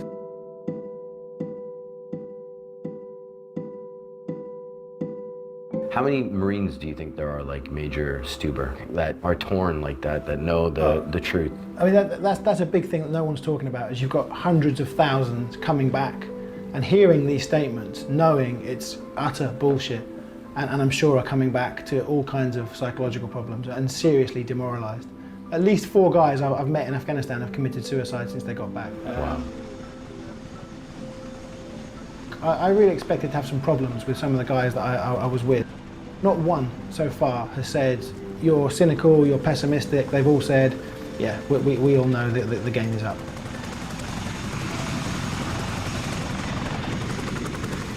That's all you hear now is it's a success because 75, 80, 90% of the country is now in the hands of the Afghan security forces.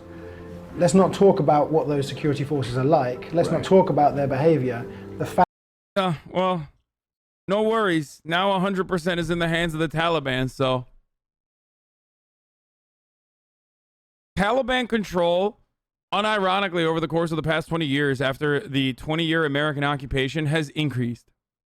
Back there in the lead and we're coming home is success. I mean, Taliban attacks are up, civilian casualties are up, the fatalities for the Afghan soldiers and police are up. 310 a month is the latest estimate, every month. If that's not civil war already, you know, I don't know what is. And you get the impression these guys aren't going to last either. I mean, certainly when they're on their own, they're not going to last. I mean, I spoke to a few Afghan friends who've come from here and said, you know, what do you think is going to happen to these guys after we really leave? He said half will join the Taliban, the other half will just vanish. A lot of people are saying that it hasn't worked the way we wanted to in Afghanistan, but they're blaming it on the Afghans. Oh, they always fight each other. Oh, it's just tribal rivalries, you know. I don't think that's true at all. I think there was a chance we could have got it right, but we put the worst people straight back into power after the bombing campaign and because of the rush to get to Iraq. And you know, it's our fault that it hasn't worked out now.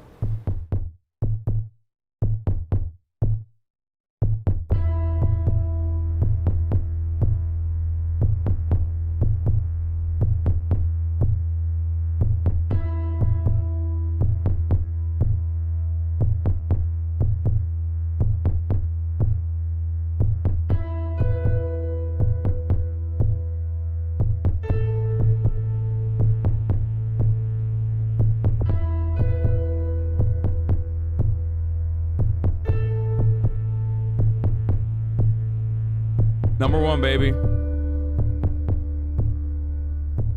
Number fucking 1, baby. When's the MSNBC thing? No longer. So, Daddy Bezos money. it took like fucking 8 hours to watch that. Oh man.